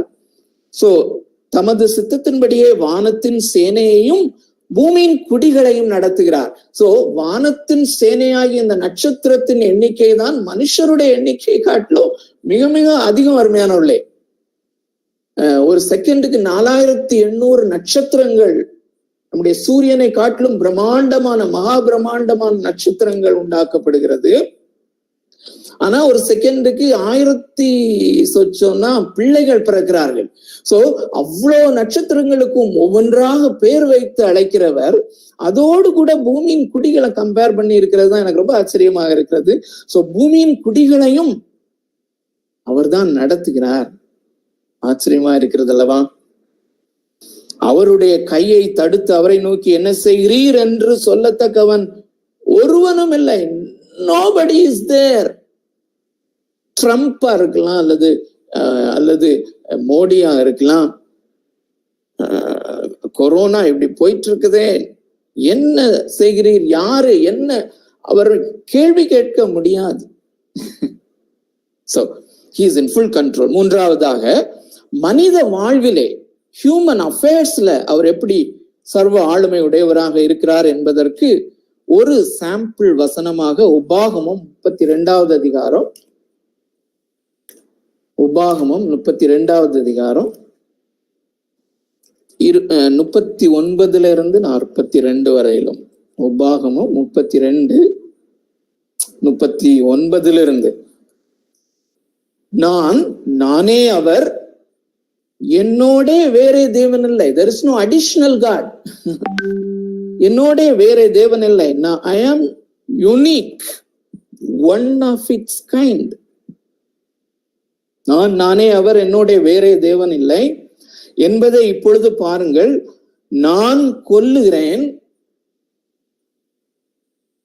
அநேக வசனங்கள் இதுல கொஞ்சம் ஒரு பயங்கரமான டேரிங்கான காரியமாக இருக்கலாம். அருமையானவர்களே, இந்த முதல் சாவியையும் 2ஆம் சாவியையும் எடுத்துக்கொண்டு பிரயாணிப்பவர்கள் எந்த வசனத்தையும் அற்பமாக எண்ணுகிறதில்லை. ஒரு வசனத்தையும் அது எப்படி எழுதியிருக்கிறதோ அதனுடைய சரியான இன்டர்பிரேஷனோடு கூட அதை சீரியஸாக எடுப்பவர்கள். நானே அவர், என்னோட வேறே தேவன் இல்லை என்பதை இப்பொழுது பாருங்கள். நான் கொல்லுகிறேன், நான் உயிர்ப்பிக்கிறேன், நான் காயப்படுத்துகிறேன், நான் சொஸ்தப்படுத்துகிறேன், என் கைக்கு தப்புவிப்பார் இல்லை. நான் என் கரத்தை வானத்திற்கு நேராக உயர்த்தி நான் என்றைக்கும் ஜீவித்திருக்கிறவர் என்றேன். மின்னும் என் பட்டயத்தை நான் கருக்காக்கி என் கையானது நியாயத்தை பிடித்து கொள்ளுமானால் என் சத்துருக்களிடத்தில் பழி வாங்கி என்னை பகைக்கிறவர்களுக்கு பதில் அளிப்பேன். சோ மனிதனுடைய வாழ்விலே எப்படி அவர் சர்வ ஆளுமை உடையவர் என்று பார்க்கிறோம். 4வது ஏரியா, விசுவாசிகளினுடைய வாழ்விலே தேவன் எப்படி சர்வ ஆளுமை உடையவர் என்று அந்த தங்க சங்கிலி வசனம் என்று இந்த சீரீஸ்லயே கூட நாம பார்த்திருக்கிறோம். ஆனாலும் வேகமாக ஒருக்கா பார்த்திடலாம். ரோமர் 8வது அதிகாரம் 28, 29, 30. அஞ்சியும் அவருடைய தீர்மானத்தின்படி அழைக்கப்பட்டவர்களாய் என்றால் ரட்சிக்கப்பட்டவர்கள், மறுபடியும் பிறந்தவர்கள், இயேசு கிறிஸ்துவுக்குள் இருக்கிறவர்கள். சோ இதுல 2 டிவிஷன் தான்.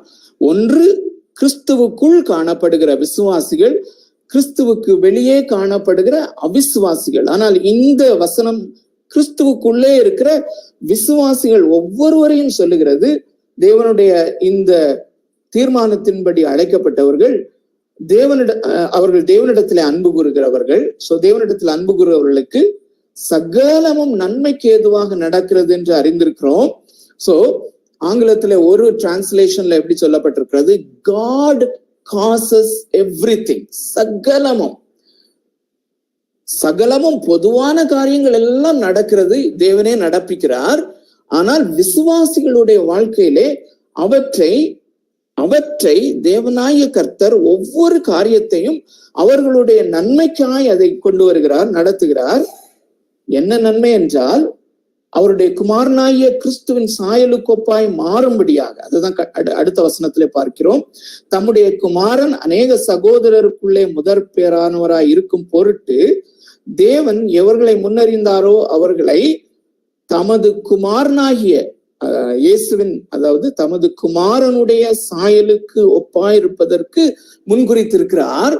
சோ நாம் அவருடைய குமாரனாகிய இயேசு கிறிஸ்துவின் சாயலுக்கு ஒப்பாய் மாறும்படியாக இந்த உலகத்திலே நடக்கிற எல்லா சம்பவங்களையும், உங்களுடையவும் என்னுடையவும் வாழ்க்கையில நடக்கிற ஒவ்வொரு சம்பவங்களையும் இதற்காக தேவன் பயன்படுத்தி செயல்படுத்துகிறார். அவர்தான் செயல்படுத்துகிறார், அவர்தான் காரண கர்த்தா. எதற்காக? ஒருவேளை அருமையானவர்களே, இந்த சீரீஸ் இது நான் எடுக்கணும்னு நினைக்கவே இல்லை. நான் கடந்த 4-5 வாரங்களாக அருமையானவர்களே, எனக்கு என்னுடைய இருதயத்துக்கு மிகவும் பிரியமான ஒரு சப்ஜெக்டுக்கு போகணும்னு சொல்லி துடித்து இருக்கிறேன். வேற ஒன்றும் இல்லை. மனிதனுடைய சஃபரிங்ஸ்ல அல்லது மனிதனுடைய பாடுகளிலே தேவனாகிய கர்த்தர் எப்படி சர்வ ஆளுமை உடையவராய் இருக்கிறார், அங்க போனோன்னு துடிக்கிறேன். அதனால் ஆண்டவர் இங்கேயே நிப்பாட்டுகிறார். ஓகே, சோ அருமையானவர்களே, சோ உங்களுடைய வாழ்க்கையில கடந்த வாரத்துல, இந்த வாரத்துல, இந்த நாட்களிலே நடைபெற்ற அசம்பாவிதமான அல்லது ஒரு துக்ககரமான காரியத்தை வைத்து நீங்கள் ஏங்கி கொண்டிருப்பீர்களே, ஆனால் இந்த வசனம் ஒரு ராக் சாலிடான ட்ரூத். அருமையானவர்களே, அந்த காரியத்தையும் அவருடைய குமாரனாய் இயேசுவின் சாயலுக்கொப்பாய் மாற்றுவதற்கு அவர் அனுமதித்திருக்கிறார். அவர் அதை பயன்படுத்துகிறார். இதை தொடர்ந்து நாம பார்த்து கொண்டிருப்போம். அருமையானவர்களே, தொடர்ந்து அப்போஸ்தலனாகிய பவுல் இதை நாம் தெரிந்து கொள்ள வேண்டும் என்று விரும்புகிறார். சோ இப்படி விசுவாசிகளினுடைய வாழ்க்கையிலே நடைபெறுகிற எல்லா காரியங்களையும் அவருடைய சர்வ ஆளுமைக்குள்ளே அவர் வைத்து அவரே நடத்துகிறார். சோ இப்படி தேவனாகிய கர்த்தருடைய சர்வ ஆளுமை என்கிற ஒரு சாவி முழுமையா நம்ம பார்க்கல, ஆனாலும் பரவாயில்ல. அருமையானவர்களே, இதை தொடர்ந்து இப்படி ஆண்டவர் தான் எல்லாவற்றையும் செய்கிறார் என்றால் அவர் என்ன நோக்கத்தோடு கூட செய்கிறார், அல்லது அவருடைய அல்டிமேட் மிஷன் என்ன?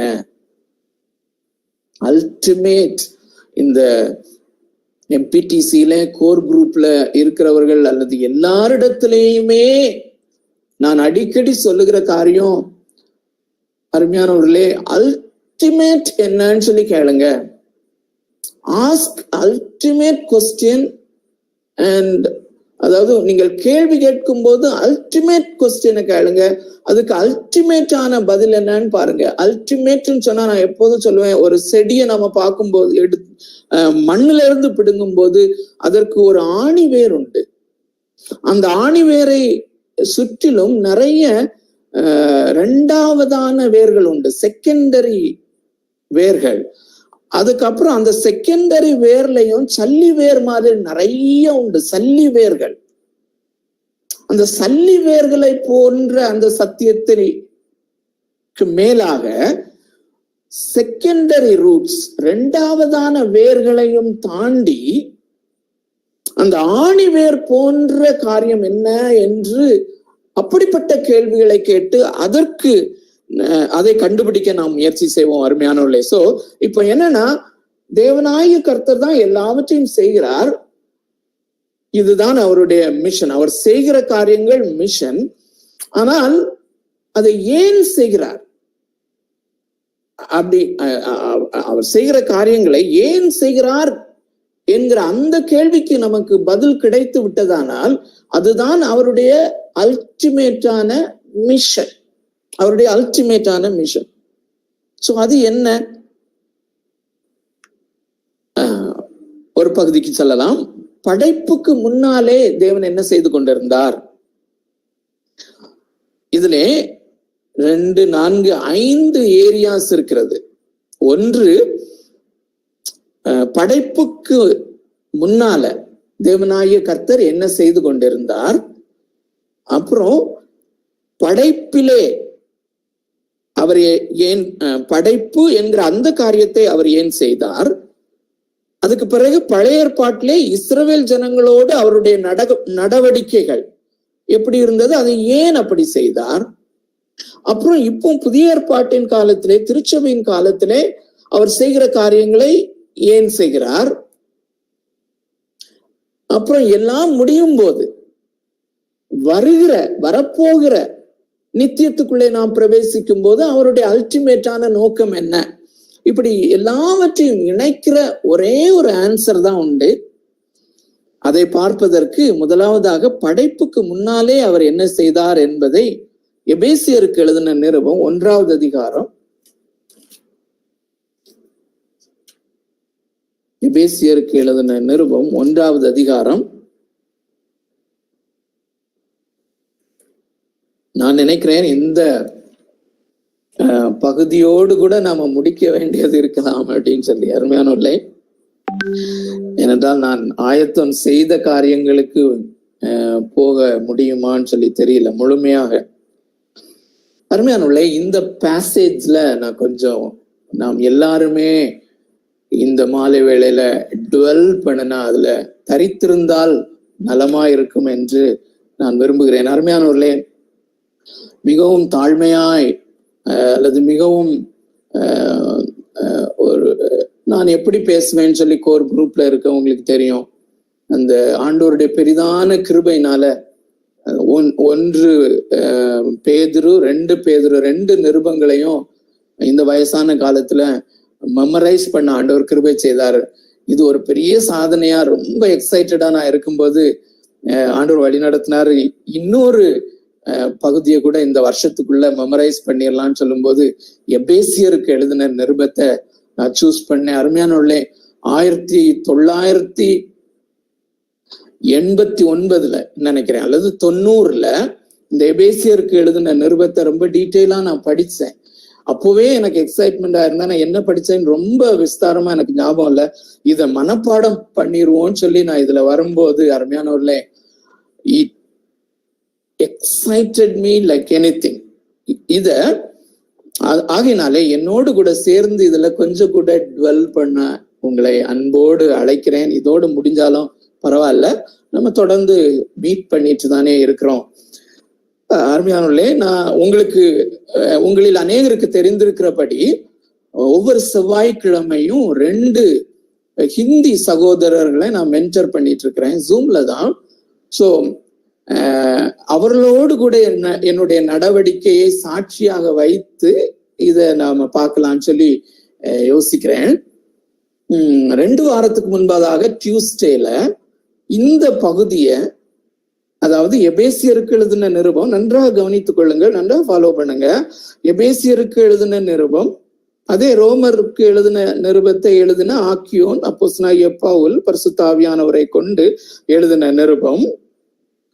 இந்த 3வது வசனத்திலிருந்து 14வது வசனம் வரையிலும் கிரேக்க மூல பாஷையிலே ஒரே சென்டென்ஸ் தான். தமிழ்லையும் அப்படிதான் அமைச்சிருக்காங்க, ஹிந்திலையும் அப்படிதான். சோ நான் 2 வாரத்துக்கு முன்பதாக டியூஸ்டே அவர்களுக்கு இந்த படைப்புக்கு முன்னால செஞ்ச ஆண்டவருடைய காரியம், இந்த எபேசியர் 1:3-14 வரையும் உள்ள காரியத்தை அவங்க பார்த்து, அதுல உள்ள சத்தியத்தை அவர்கள் பார்த்து எக்ஸைட் ஆகணும்னு சொல்லி எனக்கு ஒரு பெரிய ஆவல் இருந்தது. அதோட சேர்ந்து அருமையானவர்களே, அந்த 1.5 மணிக்கூர் செஷன்ல கொஞ்சம் கொஞ்சமா அந்த 3வது வசனத்துல இருந்து 14 வரையிலும் அவங்கள கொண்டு போனேன். அருமையானவர்களே, அதுல ஒருத்தர் உங்களில் ஒரு சிலருக்கு தெரிந்திருக்கலாம், அவர் குஜராத்ல ஒரு பெரிய இந்து ஆசிரமத்துக்கு தலைமை குருவாக இருந்தவர். குரு இந்த கபீர்தாஸ் என்கிற அவருடைய பாரம்பரியத்திலே வந்த குருவாக அந்த ஸ்ரீ ஸ்ரீ ரவிசங்கர் அவரை பார்த்திருப்பீங்க படங்களில் எல்லாம். அவரை போன்ற உடை அணிந்து அவரை போலவே அந்த கபீர்தாஸ் குரூப்பை சேர்ந்த மடத்தினர்கள் உலகமெங்கும் இருக்கிறார்களாம். உலகமெங்கும் அவர் பிரயாணம் பண்ணி கொண்டு அப்படி உபதேசம் பண்ணி கொண்டிருந்தவர். 2000 கோடி மதிப்புக்கான சொத்தும் பணமும் டிரான்சாக்ட் பண்ணி கொண்டிருந்தவர். அவரை ஆண்டவர் சந்தித்தார். அவர் பனாரஸ் ஹிந்து யூனிவர்சிட்டியில, அங்க நான்லாம் அடிக்கடி போய் ஊழியம் செய்திருக்கேன் சகோதரர்களோட தம்பிமார்களோட சேர்ந்து. அதுல ஹிந்து பிலாசபிக்குன்னு ஒரு டிபார்ட்மெண்ட் இருக்கு. அதுல கிட்டத்தட்ட 15 வருடங்கள் ஹிந்து பிலாசபி படித்து அதிலே PhD பெற்றவர், ஞானி.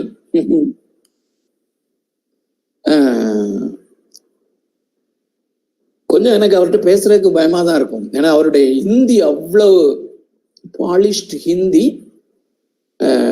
நன்றாக சிந்திக்கக்கூடியவர். ஸோ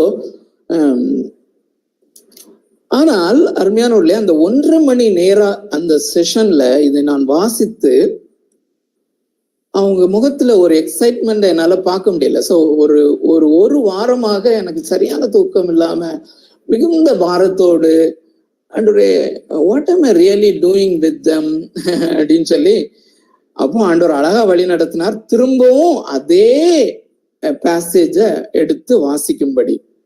ஸோ கடந்த வாரத்துல அதே பேசேஜ எப்படி அவங்களுக்கு வாசித்து என்ன கேள்வி கேட்டேன் அப்படின்னு சொல்லி உங்களிடத்துலயும் அந்த கேள்வியை கேட்க போறேன். ஆனா இன்டராக்டிவா நம்ம இதுல பண்ண முடியாது.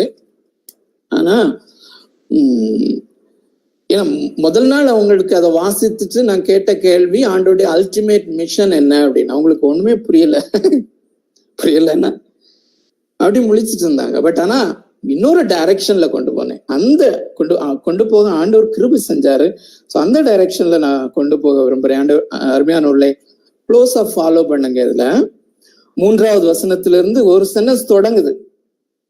எவ்வளவு எக்ஸைட்டட் ஆகிறார் என்று அப்போஸ்தலனாகிய பவுல் இந்த 12 வசனங்கள் கிட்டத்தட்ட ஒரே சென்டென்ஸ்ல அமைச்சிருக்கிறாருன்னா அவர் எவ்வளவு எக்ஸைட்டடா இருந்திருப்பாருன்னு பாருங்க.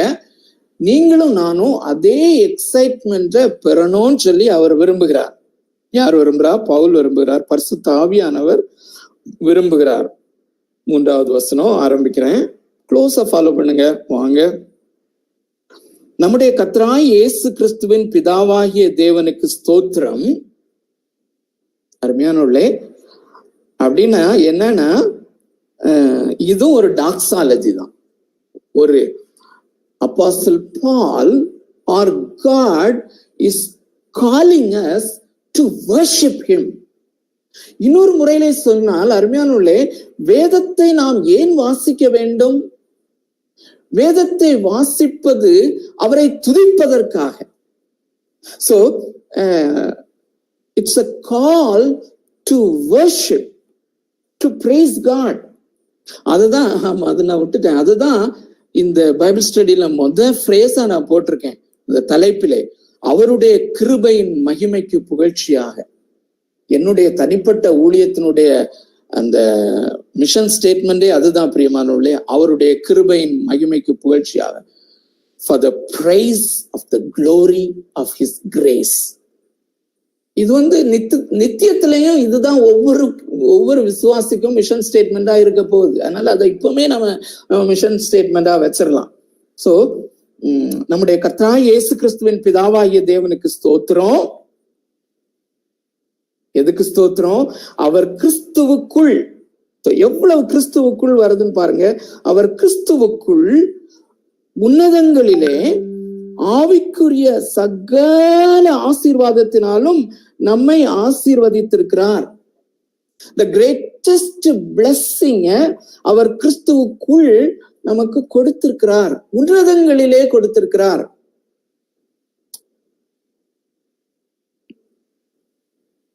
இதை நம்ம விசுவாசிக்கிறோமா? ஒரு கேள்வி. இடையிடையே சில கேள்விகள் கேட்பேன். அந்த கேள்வி உங்களை நீங்களே கேட்டு அப்படி வச்சிருக்கிறதற்காக, ரிஃப்ளெக்ட் பண்ணுகிறதற்காக. Do we believe? இப்போ இந்த இடத்துல நான் ஒரு புதிதான காரியத்தை உங்களுக்கு செய்ய விரும்புகிறேன் உங்களோடு கூட. அந்த எபிரேயர் 11வது அதிகாரம் 1வது வசனத்தில் இருக்கிற அந்த விசுவாசத்தினுடைய டெஃபினிஷன் இருக்கு இல்லையா, அதை நான் இதோடு கூட இணைக்க விரும்புகிறேன். இணைத்து பாருங்க அருமையானவர்களே. விசுவாசம் என்றால் என்ன? நம்பப்படுகிறவைகளினுடைய உறுதி. நம்பப்படுகிறவைகள் என்றால் the things that hoped for. விசுவாசிகளாகிய நாம் ஆவலோடு எதிர்பார்க்கிற அல்லது நாம் நம்பிக்கொண்டிருக்கிற காரியம் என்ன? பரலோகத்திலே எனக்கு வைக்கப்பட்டிருக்கிற சுதந்திரம், அப்புறம் அந்த சுதந்திரத்தினுடைய சொந்தக்காரராகிய இயேசுவும் பிதாவாகிய தேவனும், அந்த மகிமை, அதைதான் நாம் நம்பிக்கொண்டிருக்கிறோம், ஹோப் பண்ணி கொண்டிருக்கிறோம். அதனுடைய உறுதிதான் விசுவாசம். விசுவாசத்தினுடைய அந்த டெபினிஷனுடைய ஏ பார்ட். சோ நம்பப்படுகிறவைகளினுடைய உறுதி, காணப்படாதவைகளின் நிச்சயம். காணப்படாதவைகளும் அதுதான். இப்போ நான் கேட்கிற கேள்வி என்னன்னா, இப்போ அவர் உன்னதங்களிலே நம்மை சகல ஆசீர்வாதத்தினாலும் ஆசீர்வதித்திருக்கிறார் என்பது டான்ஜிபிளா நமக்கு இந்த கண்கள்னால, இந்த மாம்ச கண்களினால தெரியாது. ஆனா அந்த எபிரேயர் 11:1 படி, do you believe this?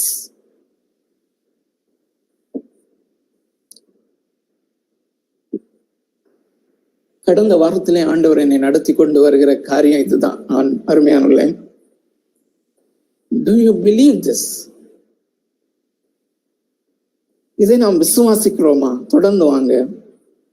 என்னெல்லாம் ஆசீர்வாதங்கள், என்னெல்லாம் ஆசீர்வாதங்கள் அப்படின்னு சொல்லி சொல்லுகிறார். 4வது வசனம், தமக்கு முன்பாக நாம் அன்பில் பரிசுத்தமுள்ளவர்களும் குற்றமில்லாதவர்களுமாய் இருப்பதற்கு, க்ளோஸா ஃபாலோ பண்ணிட்டு வாங்க.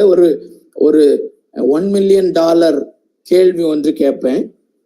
அதனால ஆனா யார் யார் பதில் சொல்லுவாங்க என்னால அப்சர்வ் பண்ண முடியாது. பட் ப்ளீஸ் க்ளோஸா ஃபாலோ பண்ணுங்க.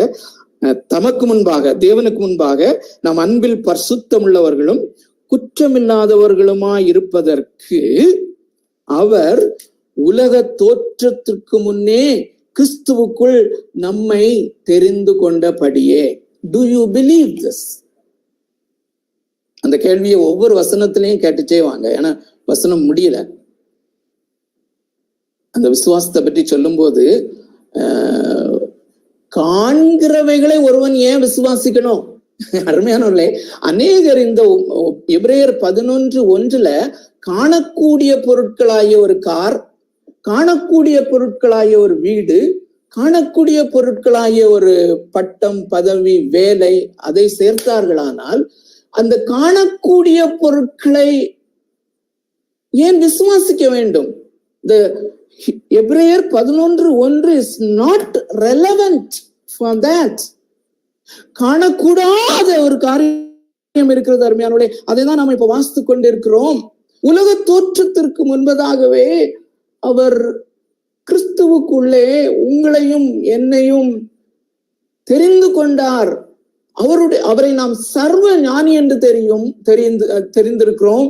என்னுடைய உங்களுடைய பிக்சர் அவருக்கு அப்போதே தெரியும். எப்ப பிறப்போம் தெரியும். அவர்தான் தீர்மானித்தார். அப்படி நம்முடைய பிறப்பை, சரீர பிரகாரமான பிறப்பை நிர்ணயித்தவர்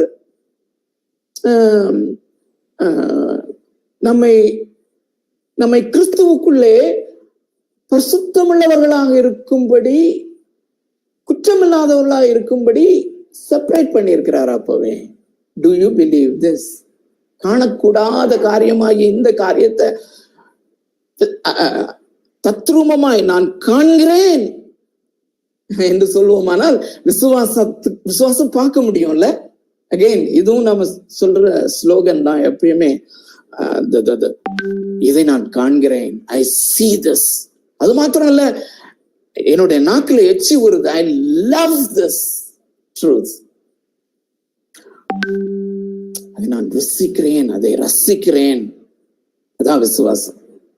சோ தெரிந்து கொண்டபடியே 5வது வசனம் அது அப்படியே தொடர்ந்து கமா போட்டு போயிட்டே இருக்குது. பிரியமானவருக்குள், பிரியமானவருக்குள்னா இயேசு கிறிஸ்துவுக்குள் தாம், தேவன் இயேசு கிறிஸ்துவுக்குள் தாம் நமக்கு தந்தருளின தம்முடைய கிருபையின் மகிமைக்கு புகழ்ச்சியாக. இந்த ஃப்ரேஸ் 3 முறை வருகிறது. அருமையானவர்களே, இதுதான் இந்த எவரெஸ்ட் சிகரம் போல.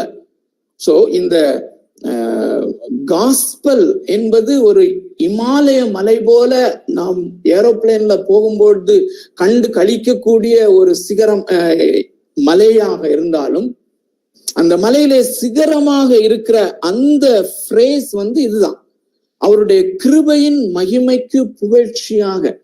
இந்த 3வது வசனம் முதல் 14வது வசனம் வரையில ஒரே சென்டென்ஸ் சொன்னேன். இந்த ஒரே சென்டென்ஸை இமாலய மலை என்று வைத்துக் கொள்வோமானால், அந்த இமாலய மலைக்குள்ளே அந்த எவரெஸ்ட் சிகரம் போல வருகிற இந்த ஃப்ரேஸ், தம்முடைய கிருபையின் மகிமைக்கு புகழ்ச்சியாக என்கிற அந்த ஃப்ரேஸ் கொஞ்சம் மாறி 3 இடத்திலே வருகிறது. சோ இந்த காரியத்தினுடைய சொல்யூஷன் நான் சொல்லிடுறேன், இது என்னுடைய கேள்வி அல்ல. சோ இதுல காட்ஸ் அல்டிமேட் மிஷன், தேவனாகிய கர்த்தருடைய அந்த இறுதி மிஷன் அவருடைய கிருபையின் மகிமைக்கு புகழ்ச்சி உண்டாக வேண்டும் என்பது. நல்ல க்ளோஸா ஃபாலோ பண்ணிட்டே வாங்க. தம்முடைய கிருபையின் மகிமைக்கு புகழ்ச்சியாக, கமா முடியல சென்டென்ஸ், தம்முடைய தயவுள்ள சித்தத்தின்படி, தேவனாகிய கர்த்தருடைய அந்த கைண்டான தயவுள்ள அவருடைய சித்தத்தின் படியே, அந்த ஃப்ரேஸும் ரொம்ப முக்கியம். அவருடைய சித்தத்தின்படியே, அவருடைய தீர்மானத்தின்படியே, அதையும் கவனிச்சுட்டு வாங்க. நம்மை இயேசு கிறிஸ்து மூலமாய் தமக்கு சுவிகார புத்திரர் ஆகும்படி முன் குறித்திருக்கிறார். Do you believe this? அருமையானவர்களே, உங்களையும் என்னையும் இந்த தேவனாகிய கர்த்தர் தம்முடைய சுவிகார புத்திரரா இருக்கும்படி, தட் இஸ் அடாப்டட் சில்ட்ரனா இருக்கும்படி. அருமையானவர்களே, தேவனாகிய கர்த்தருக்கு ஒரே ஒரு புத்திரன். God has and had an only begotten son. அந்த இயேசு கிறிஸ்து, அந்த கிறிஸ்துவை அவர் உயிருக்குயிராய் நேசிக்கிறார். அவருக்கு ஒரே ஒரு குமாரன் உண்டு. ஆனால் அந்த குடும்பத்திலே, அந்த திரியேகத்துவ குடும்பத்திலே அடாப்டட் சில்ட்ரனாக அந்த ஒரே பேரான குமாரனுக்கு ஈக்குவலான அந்தஸ்து உடையவர்களாக, லீகலி அடாப்டட் சில்ட்ரனாக உங்களையும் என்னையும் அந்த கிறிஸ்துவுக்குள்ளேயே முன்குறித்திருக்கிறார், ப்ரீடெஸ்டைன் பண்ணியிருக்கிறார். அந்த டெக்னிக்கல் வேர்ட் ஆங்கிலத்திலே ப்ரீடெஸ்டினேஷன். டெஸ்டினேஷன்னா என்ன பிரியமானவர்களே? முடிவு, டெஸ்டினி. நாம் எங்கு சென்று முடிய போகிறோம், எங்கு சென்று முடிய போகிறோம்? இந்த ஒரு செகண்டுக்கு 4800 பிரம்மாண்டமான நட்சத்திரங்களை உண்டாக்குகிற இந்த மகா பிரம்மாண்டமான அண்ட சராசரத்தை ஒரு பட்டாணியை போல தன்னுடைய பாக்கெட்ல போட்டு கொண்டு போகிறார் என்று ஒரு தேவ மனுஷன் சொல்லுகிறார்.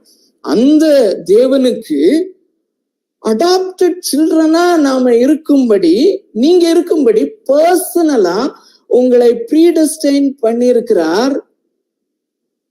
என்ன அல்டிமேட் நோக்கத்துக்காக? தம்முடைய கிருபையின் மகிமைக்கு புகழ்ச்சியாக.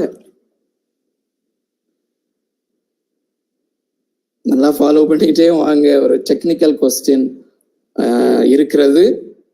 சோ தெரிந்து கொண்டார், முன்குறித்தார். So do you believe this? அந்த எபிரேயர் 11:1 இங்கேயும் அப்ளை பண்ணுங்க அருமையானவர்களே. அப்ளை பண்ணி பார்ப்போம். காணப்படாதவைகள், சோ காணப்படுகிற காரியங்களாகி இந்த உலகத்தின் காரியங்களை பார்ப்பதற்கு ஏன் விசுவாசம் வேண்டும்? ஆனால் இதை விசுவாசிப்பதற்கு விசுவாசம் வேண்டும். அவர் உலக தோற்றத்திற்கு முன்பதாகவே என்னை தெரிந்து கொண்டார் என்றும், பிரியம் அவருக்கு முன்பாக நான் அன்பிலே பரிசுத்தமானவனாகவும் குற்றமில்லாதவனுமாய் இருப்பதற்கு அவர் தெரிந்து கொண்டார், chosen. அது மாத்திரமல்ல, அவருடைய சுவிகார புத்திரனாய் இருக்கும்படி என்னை அவர் முன்குறித்தார். இப்படிப்பட்ட இந்த காணப்படாத அந்த ட்ரூத்த நான் விசுவாசிக்கிறேனா, அதை நான் பார்க்கிறேனா, அதை நான் ருசிக்கிறேனா, அதை நான் ரசிக்கிறேனா, அதுதான் என் வாழ்க்கையில எல்லாமா இருக்குதா? 7வது வசனம் தொடர்ந்து அவருடைய கிருபையின் ஐஸ்வர்யத்தின்படியே, இந்த ஐஸ்வர்யம் அப்படிங்கிற காரியமும் நிறைய வருது. அவருடைய richness of his grace. Do we enjoy this? அருமையானே,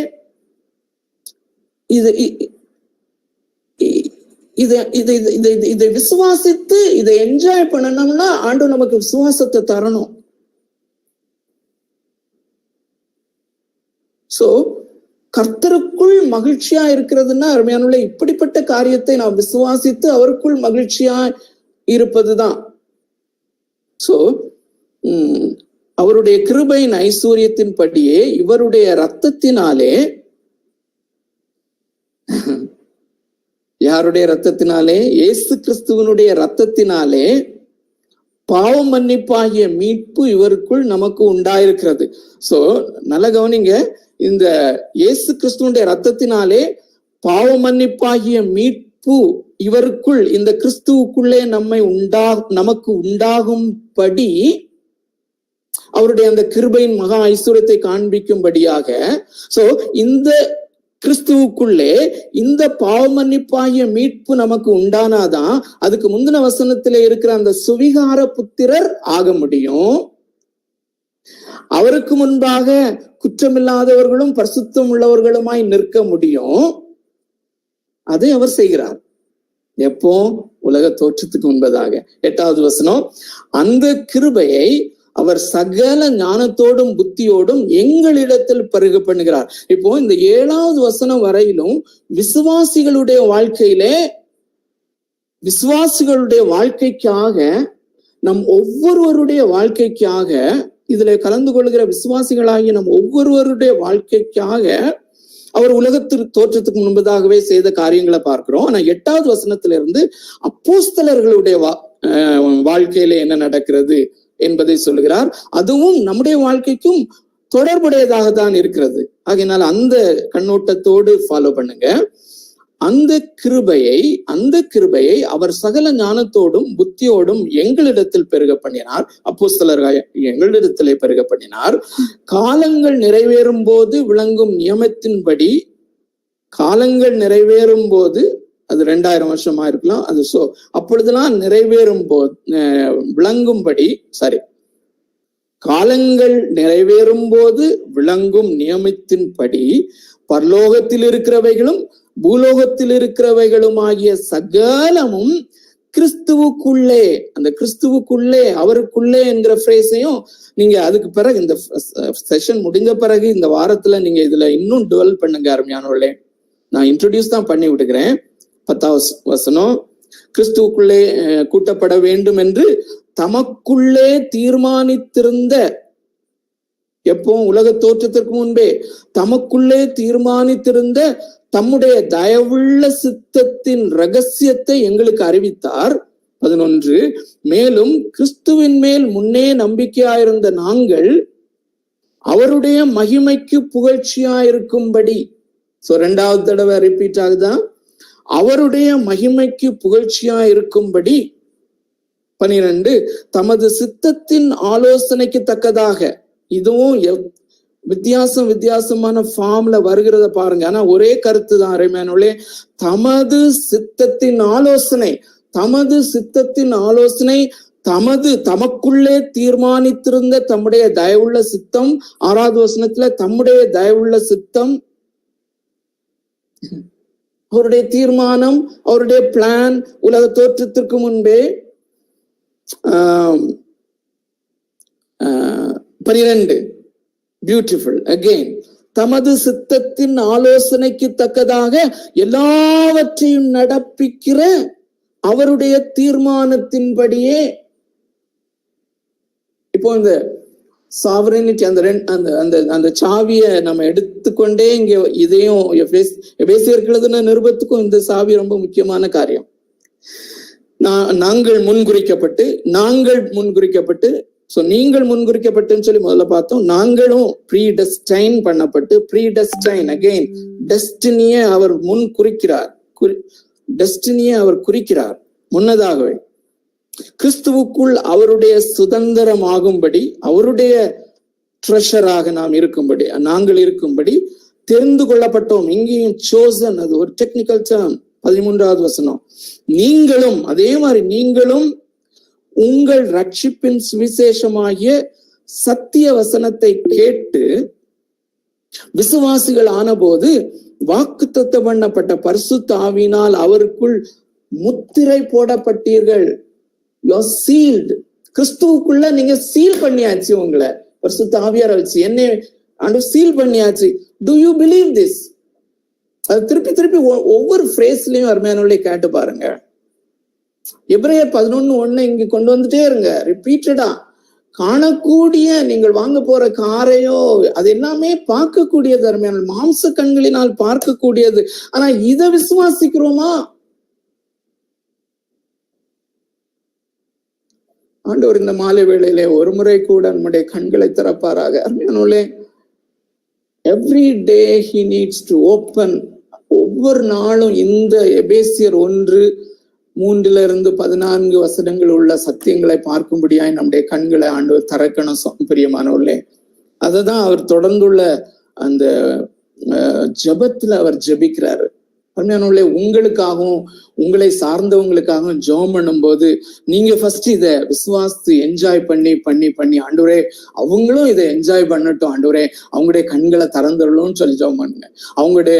அவங்க ஒருவேளை சிக்கா இருக்கலாம், அவங்களுக்காக சுகப்படுத்தணும்னு சொல்லி ஜெபம் பண்ணுவோம். ஆனா அது 2வதாக இருக்கட்டும்.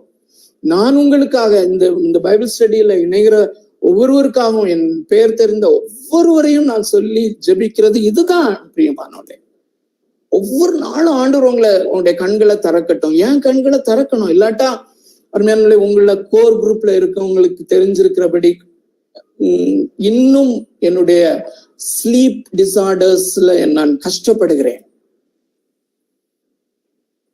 அது ஒரு பயங்கர பெயின்ஃபுல்லான சிச்சுவேஷன். ஆனால் ஆண்டவர் ஒவ்வொரு நாளும் என்னை திருப்பி என்னுடைய விசுவாச கண்களை திறந்து அவருக்குள்ள இந்த காரியங்கள்ல மகிழ்ச்சியா இருப்பது எப்படின்னு சொல்லி பிராக்டிக்கலா கற்றுக் கொடுக்கிறார். அருமையானவர்களே, இட் இஸ் பெயின்ஃபுல். அதன் மத்தியில அருமையான தேவனுடைய பிள்ளைகளே, உங்களுடைய இந்த விசுவாச வாழ்க்கை, இந்த உலகத்தின் வாழ்க்கை ஒருவேளை பெயின்ஃபுல்லா இருந்தாலும் பரவாயில்ல, ஆனா அதன் மத்தியில யூ கேன் என்ஜாய் திஸ். இன்னும் ஒரு வசனம் ஆண்டவர் என்னை திடப்படுத்துகிற ஒரு காரியம், அந்த கர்த்தருக்குள் மகிழ்ச்சியா இருக்கிறது. இதெல்லாம் தான் இயேசுக்குள்ள நீங்க எப்படி இருக்கிறீங்க அப்படிங்கிறதுல மகிழ்கிறது தான் அது. அருமையானவர்களே, ஹாபகுக்ல நமக்கு தெரிஞ்ச அந்த வசனம், அத ஒவ்வொரு நாளும் ஆண்டவர் எனக்கு கொண்டு வந்து கொண்டிருக்கிறார். என்ன? அத்திமரம் துளிர் விடாமற் போனாலும் 6 காரியங்கள் அங்க இருக்குது. அதான் விசுவாசம். பிரியமானவர்களே, அத்திமரம் துளிர் விடாமற் போனாலும், திராட்சை செடிகளில் பழம் உண்டாகாமற் போனாலும், ஒலிவ மரத்தின் பலன் அற்று போனாலும், வயல்கள் தானியத்தை விளைவியாமற் போனாலும், கிடையில் ஆட்டு மந்தைகள் முதலற்று போனாலும், தொழுவத்தில் மாடுகள் இல்லாமற் போனாலும், 6 காரியங்களை சொல்லுகிறான். நான் கர்த்தருக்குள் மகிழ்ச்சியா இருப்பேன், என் ரட்சிப்பின் தேவனுக்குள் களி கூறுவேன். அருமையானவர்களே, ஆர் யூ ஏபிள் டு அந்த களி கூற முடிகிறதா? நான் சொன்ன இந்த காரியங்களினால உங்களால களி கூற முடிகிறதா? சோ நாங்கள் முன்குறிக்கப்பட்டு கிறிஸ்துவுக்குள் அவருடைய சுதந்திரமாகும்படி தெரிந்து கொள்ளப்பட்டோம். நீங்களும் உங்கள் ரட்சிப்பின் சுவிசேஷமாகிய சத்திய வசனத்தை கேட்டு விசுவாசிகள் ஆனபோது இது நடந்துருச்சு. ஆனா இந்த கண்களால பார்க்க முடியாது. எபிரேயர் 11:1 பார்த்து சந்தோஷப்பட முடியுதா? வாக்குத்தத்தம் பண்ணப்பட்ட பரிசுத்த ஆவியினால இந்த தேர்ட் பர்சன் ஆஃப் த ட்ரினிட்டியை கொண்டு முத்திரை போட்டாச்சு. You are in Christ. நீங்க வெளியே வர முடியாது, அவருக்குள்ளேயே வச்சு அவருடைய குமாரனுடைய சாயலுக்குப்பாய் மாற்றி உங்களையும் என்னையும் அந்த திரியேக குடும்பத்துல ஒன்றாக்க போகிறார் என்பது what a beautiful truth. So இப்போ $1 billion $1 billion கேள்வியை கேட்டு நான் அதோட முடிக்க விரும்புகிறேன். அருமையானவர்களே, நான் கண்டிப்பாக இதை கம்ப்ளீட் ஷேப்புக்கு கொண்டு வருவேன். இன்றைக்கு கம்ப்ளீட் ஷேப்ல இல்லதான். ஆனா நான் அந்த 2 பேருக்கும் கேட்ட கேள்விய உங்களிடத்துல கேட்கிறேன். சோ இந்த பேசேஜ வாசிக்கிறதுக்கு முன்பதாக தெளிவா நல்லா கவனிங்க. முதல் வாரத்துல இதே பேசேஜ்ல தான் அவங்கள கொண்டு போயிட்டு கடைசியில ஆண்டோடைய தேவனாகிய கர்த்தருடைய அந்த அல்டிமேட் மிஷன் என்னன்னு கேட்ட டைம்ல முடிச்சிட்டு இருந்தாங்க.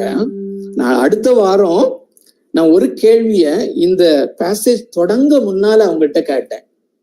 இந்த வாசிக்கிறதுக்கு முன்னால கேட்டேன். என்ன கேள்வினா, நன்றா கவனிங்க. உலகத்திலே இருக்கிற எல்லா விசுவாசிகளிலும் பெரும்பாலான விசுவாசிகள், அதுவும் குறிப்பா தமிழ் திருச்சபைகளிலே பெரும்பாலான விசுவாசிகள் எதை நம்புகிறார்கள் என்றால்,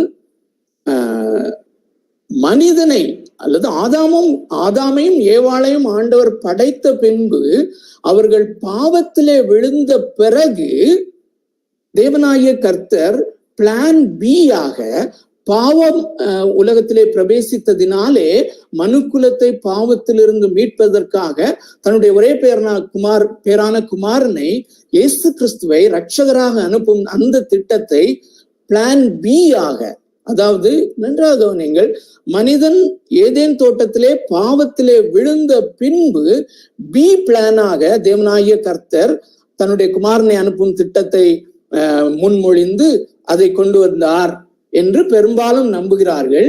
நீங்கள் அதை நம்புகிறீர்களா என்று கேட்டேன். Point blank question. அவங்க சொன்னாங்க, நாங்களும் அப்படிதான் நம்புறோம். B part, that is B, அதாவது ஏன்னா முதல்ல பாவம் இல்லைல்ல, பாவம் பிரவேசித்த பின்பு தேவன் அதை எதிர்பார்க்கவில்லை. எதிர்பாராத விதமாக இவர்கள் பாவம் செய்து விட்டார்கள். மனுக்குலம் பாவத்திலே விழுந்து விட்டது. சோ இதற்கு விமோசனம் வேண்டுமே, மனிதர்கள் ரட்சிக்கப்பட வேண்டுமே என்று தன்னுடைய குமாரனை அனுப்புகிற அந்த திட்டத்தை ஏதேன் தோட்டத்து அனுபவத்திற்கு பின்பு கொண்டு வந்தார் என்று நம்புகிறார்கள் அல்லவா நிறைய பேர். நாங்களும் அப்படிதான் நம்புறோம் அப்படின்னு சொன்னாங்க. ஆனாலும் கொஞ்சம் தெளிவில்லை அப்படின்னு சொன்னாங்க. அதுக்கு பிறகு இது ஆரம்பத்திலே அவர்களிடத்திலே கேட்ட கேள்வி. உங்களிடத்திலே கேட்டால் என்ன சொல்லுவீர்கள்? சோ உங்களுக்கு இப்போ இப்படி வாசித்து கொண்டு போனது மாதிரி இதைவிட தெளிவாக ஃப்ரேஸ் பை ஃப்ரேஸ் கொண்டு போன பிறகு அதே கேள்வியை திருப்பி கேட்டேன். இப்போ நீங்க என்ன விசுவாசிக்கிறீங்க? ஆண்டவருடைய பி பிளானா அது ஏ பிளானான்னு சொல்லி ரொம்ப தெளிவா சொன்னாங்க. ஏ பிளான். அவர் உலக தோற்றத்துக்கு முன்பதாகவே இதெல்லாம் பிளான் பண்ணிட்டாரு, எங்களுக்கு இப்ப ரொம்ப தெளிவாச்சுன்னு சொன்னாங்க.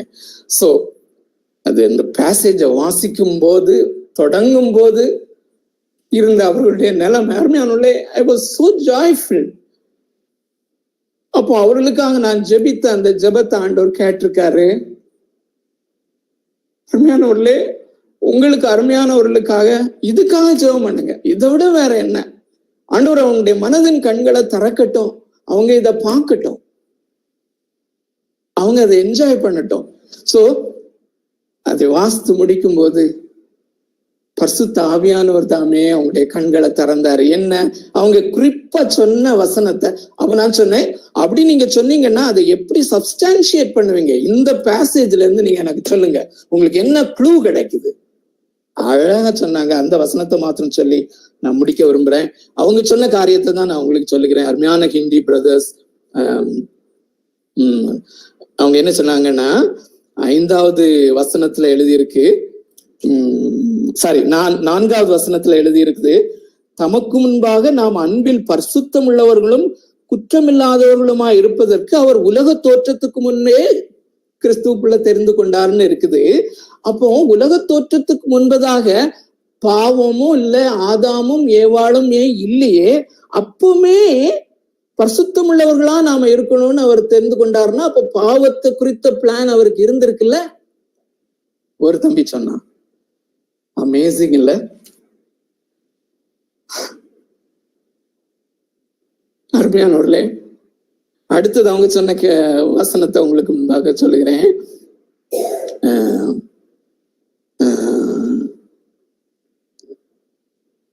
அதே மாதிரியா இந்த 7வது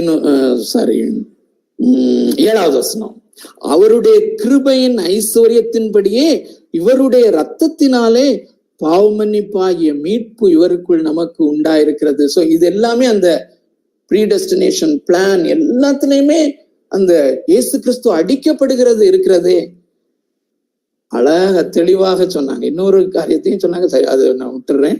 சோ கடைசியாக ஒரு வசனத்தை வாசித்து முடிக்க விரும்புகிறேன். 1 பேதுருவும் அது அருமையானவர்களே, இந்த உபதேசங்கள் ஒருவேளை புதுமை போல உங்களுக்கு தோன்றினாலும் இதுதான் அப்போஸ்தலர்கள் தெளிவாக போதித்ததும், ரிஃபர்மேஷன் செயின்ட்ஸ் சீர்திருத்தத்தை கொண்டு வர ஆண்டவர் பயன்படுத்தின பரிசுத்தவான்கள் திரும்ப ஃபைட் பண்ணி கொண்டு வந்ததுமான உபதேசம் இதுதான். இந்த 1 பேதுரு 1வது அதிகாரம் அதை நான் மெமரைஸ் பண்ணும்போது எனக்கு ரொம்ப எனக்குள்ளே கிரியேட் செய்த ஒரு வசனங்களிலே ஒன்று, எல்லா வசனமும் தான். 1வது அதிகாரம் 19வது வசனம் எப்படி சொல்லுகிறது அருமையானவர்களே, 18ல இருந்து வாசிக்கிறேன். உங்கள் முன்னோர்களால் பாரம்பரியமாய் நீங்கள் அனுசரித்து வந்த வீணான நடத்தை நின்று அழிவுள்ள வஸ்துக்களாகிய வெள்ளியினாலும் பொன்னினாலும் மீட்கப்படாமல் 19 குற்றமில்லாத மாசற்ற ஆட்டுக்குட்டியாகிய கிறிஸ்துவின் விலையேறப்பெற்ற இரத்தத்தினாலே மீட்கப்பட்டீர்கள் என்று அறிந்திருக்கிறீர்களே. 20 அவர் உலகத் தோற்றத்துக்கு முன்னே குறிக்கப்பட்டவராயிருந்து. What a beautiful thing. அருமையானவர்களே,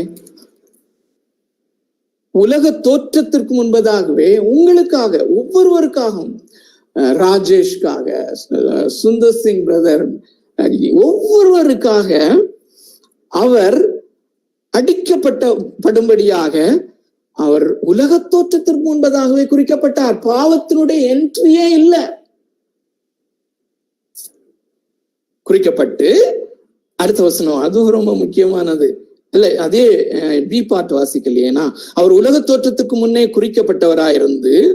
குறிக்கப்பட்ட ஆட்டுக்குட்டியாயிருந்து தமது மூலமாய் தேவன் மேல் விசுவாசமாயிருக்கிற உங்களுக்காக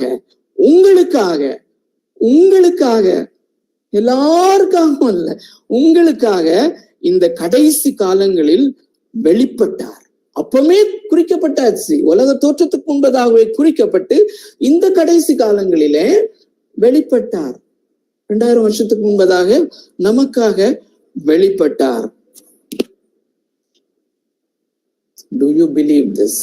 அருமையானவர்களே, இதை நாம் விசுவாசிக்கிறோமா? ஒருவேளை இந்த மறுபடியும் பிறந்தேன், இயேசு என்னை ரட்சித்தார் என்று தெளிவாக பதில் சொல்ல முடியாத யாராகிலும் நம்முடைய கூடுகையில இருப்பார்களே ஆனால், அல்லது இதை பார்ப்பார்களே ஆனால், தாழ்மையோடு கூடிய என்னுடைய விண்ணப்பம், இந்த வேதத்தின் ஆதாரத்திலே நீங்கள் இந்த கூடுகையிலே ஏதேச்சையாக இணைக்கப்படவில்லை.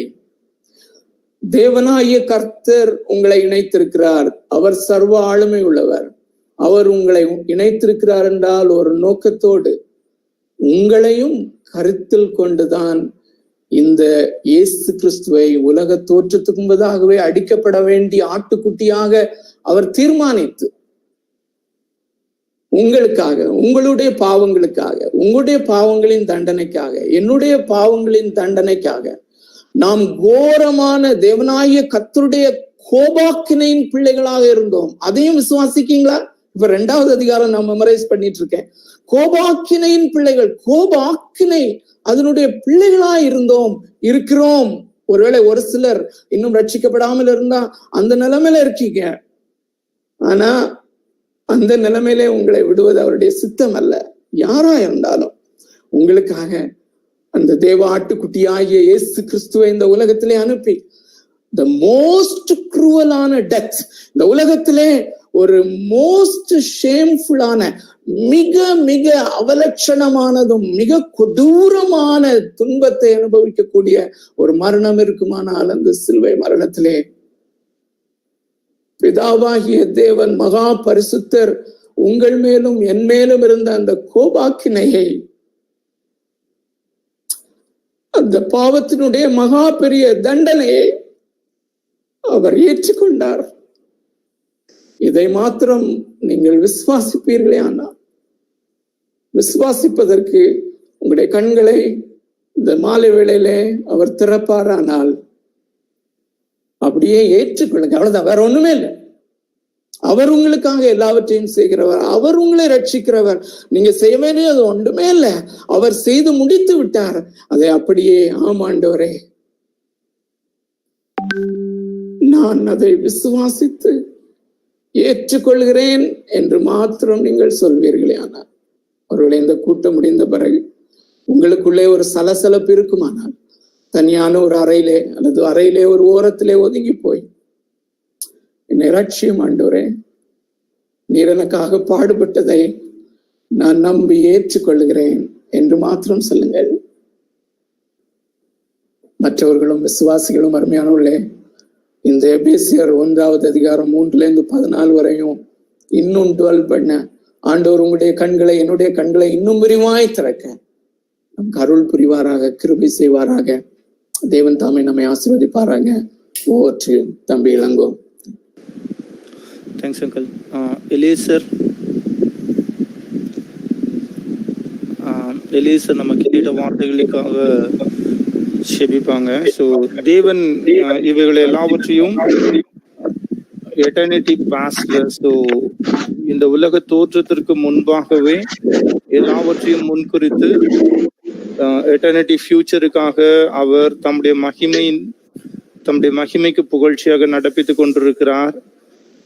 இதில் நாம் மகிழவில்லை என்றால் நம்முடைய மகிழ்ச்சி எல்லாமே ஒரு நிலையற்ற, ரோமர் 8 பவுல் எழுதும்போது சொல்றாரு, நீங்கள் காண்கிறதை நம்ப வேண்டுவது என்ன, நாம் காணாததை நம்பினோமாகில் அது வருகிறதற்கு பொறுமையோட காத்திருப்போம்.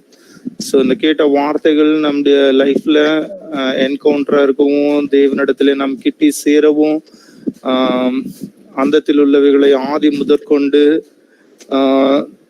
தம்முடைய மாறாத அந்த தீர்மானத்தின்படியாய், ஆலோசனையின்படியாய் நடப்பிக்கிற தேவனுக்கு அதுதான் நம்முடைய முழு முதல் முடிவான என்ஜாய்மெண்டா இருக்கணும். ஸோ தேவன் அந்த கிருபையை நமக்கும் புதிதாய் நம்மோடு கூட இந்த சுவிசேஷத்தை கேட்டவர்களுக்கும் அது சந்தோஷமாய் மாற தேவன் கிருபை செய்யும்படிக்கு பிரதர் எலியேசர் பிரேயர் பண்ணுங்க. கேக்குதாண்ணா? கேக்குதுப்பா. ஸ்தோத்திரிக்கிறோம் தகப்பனே, ஆவியானவரே, ராஜேசப்பா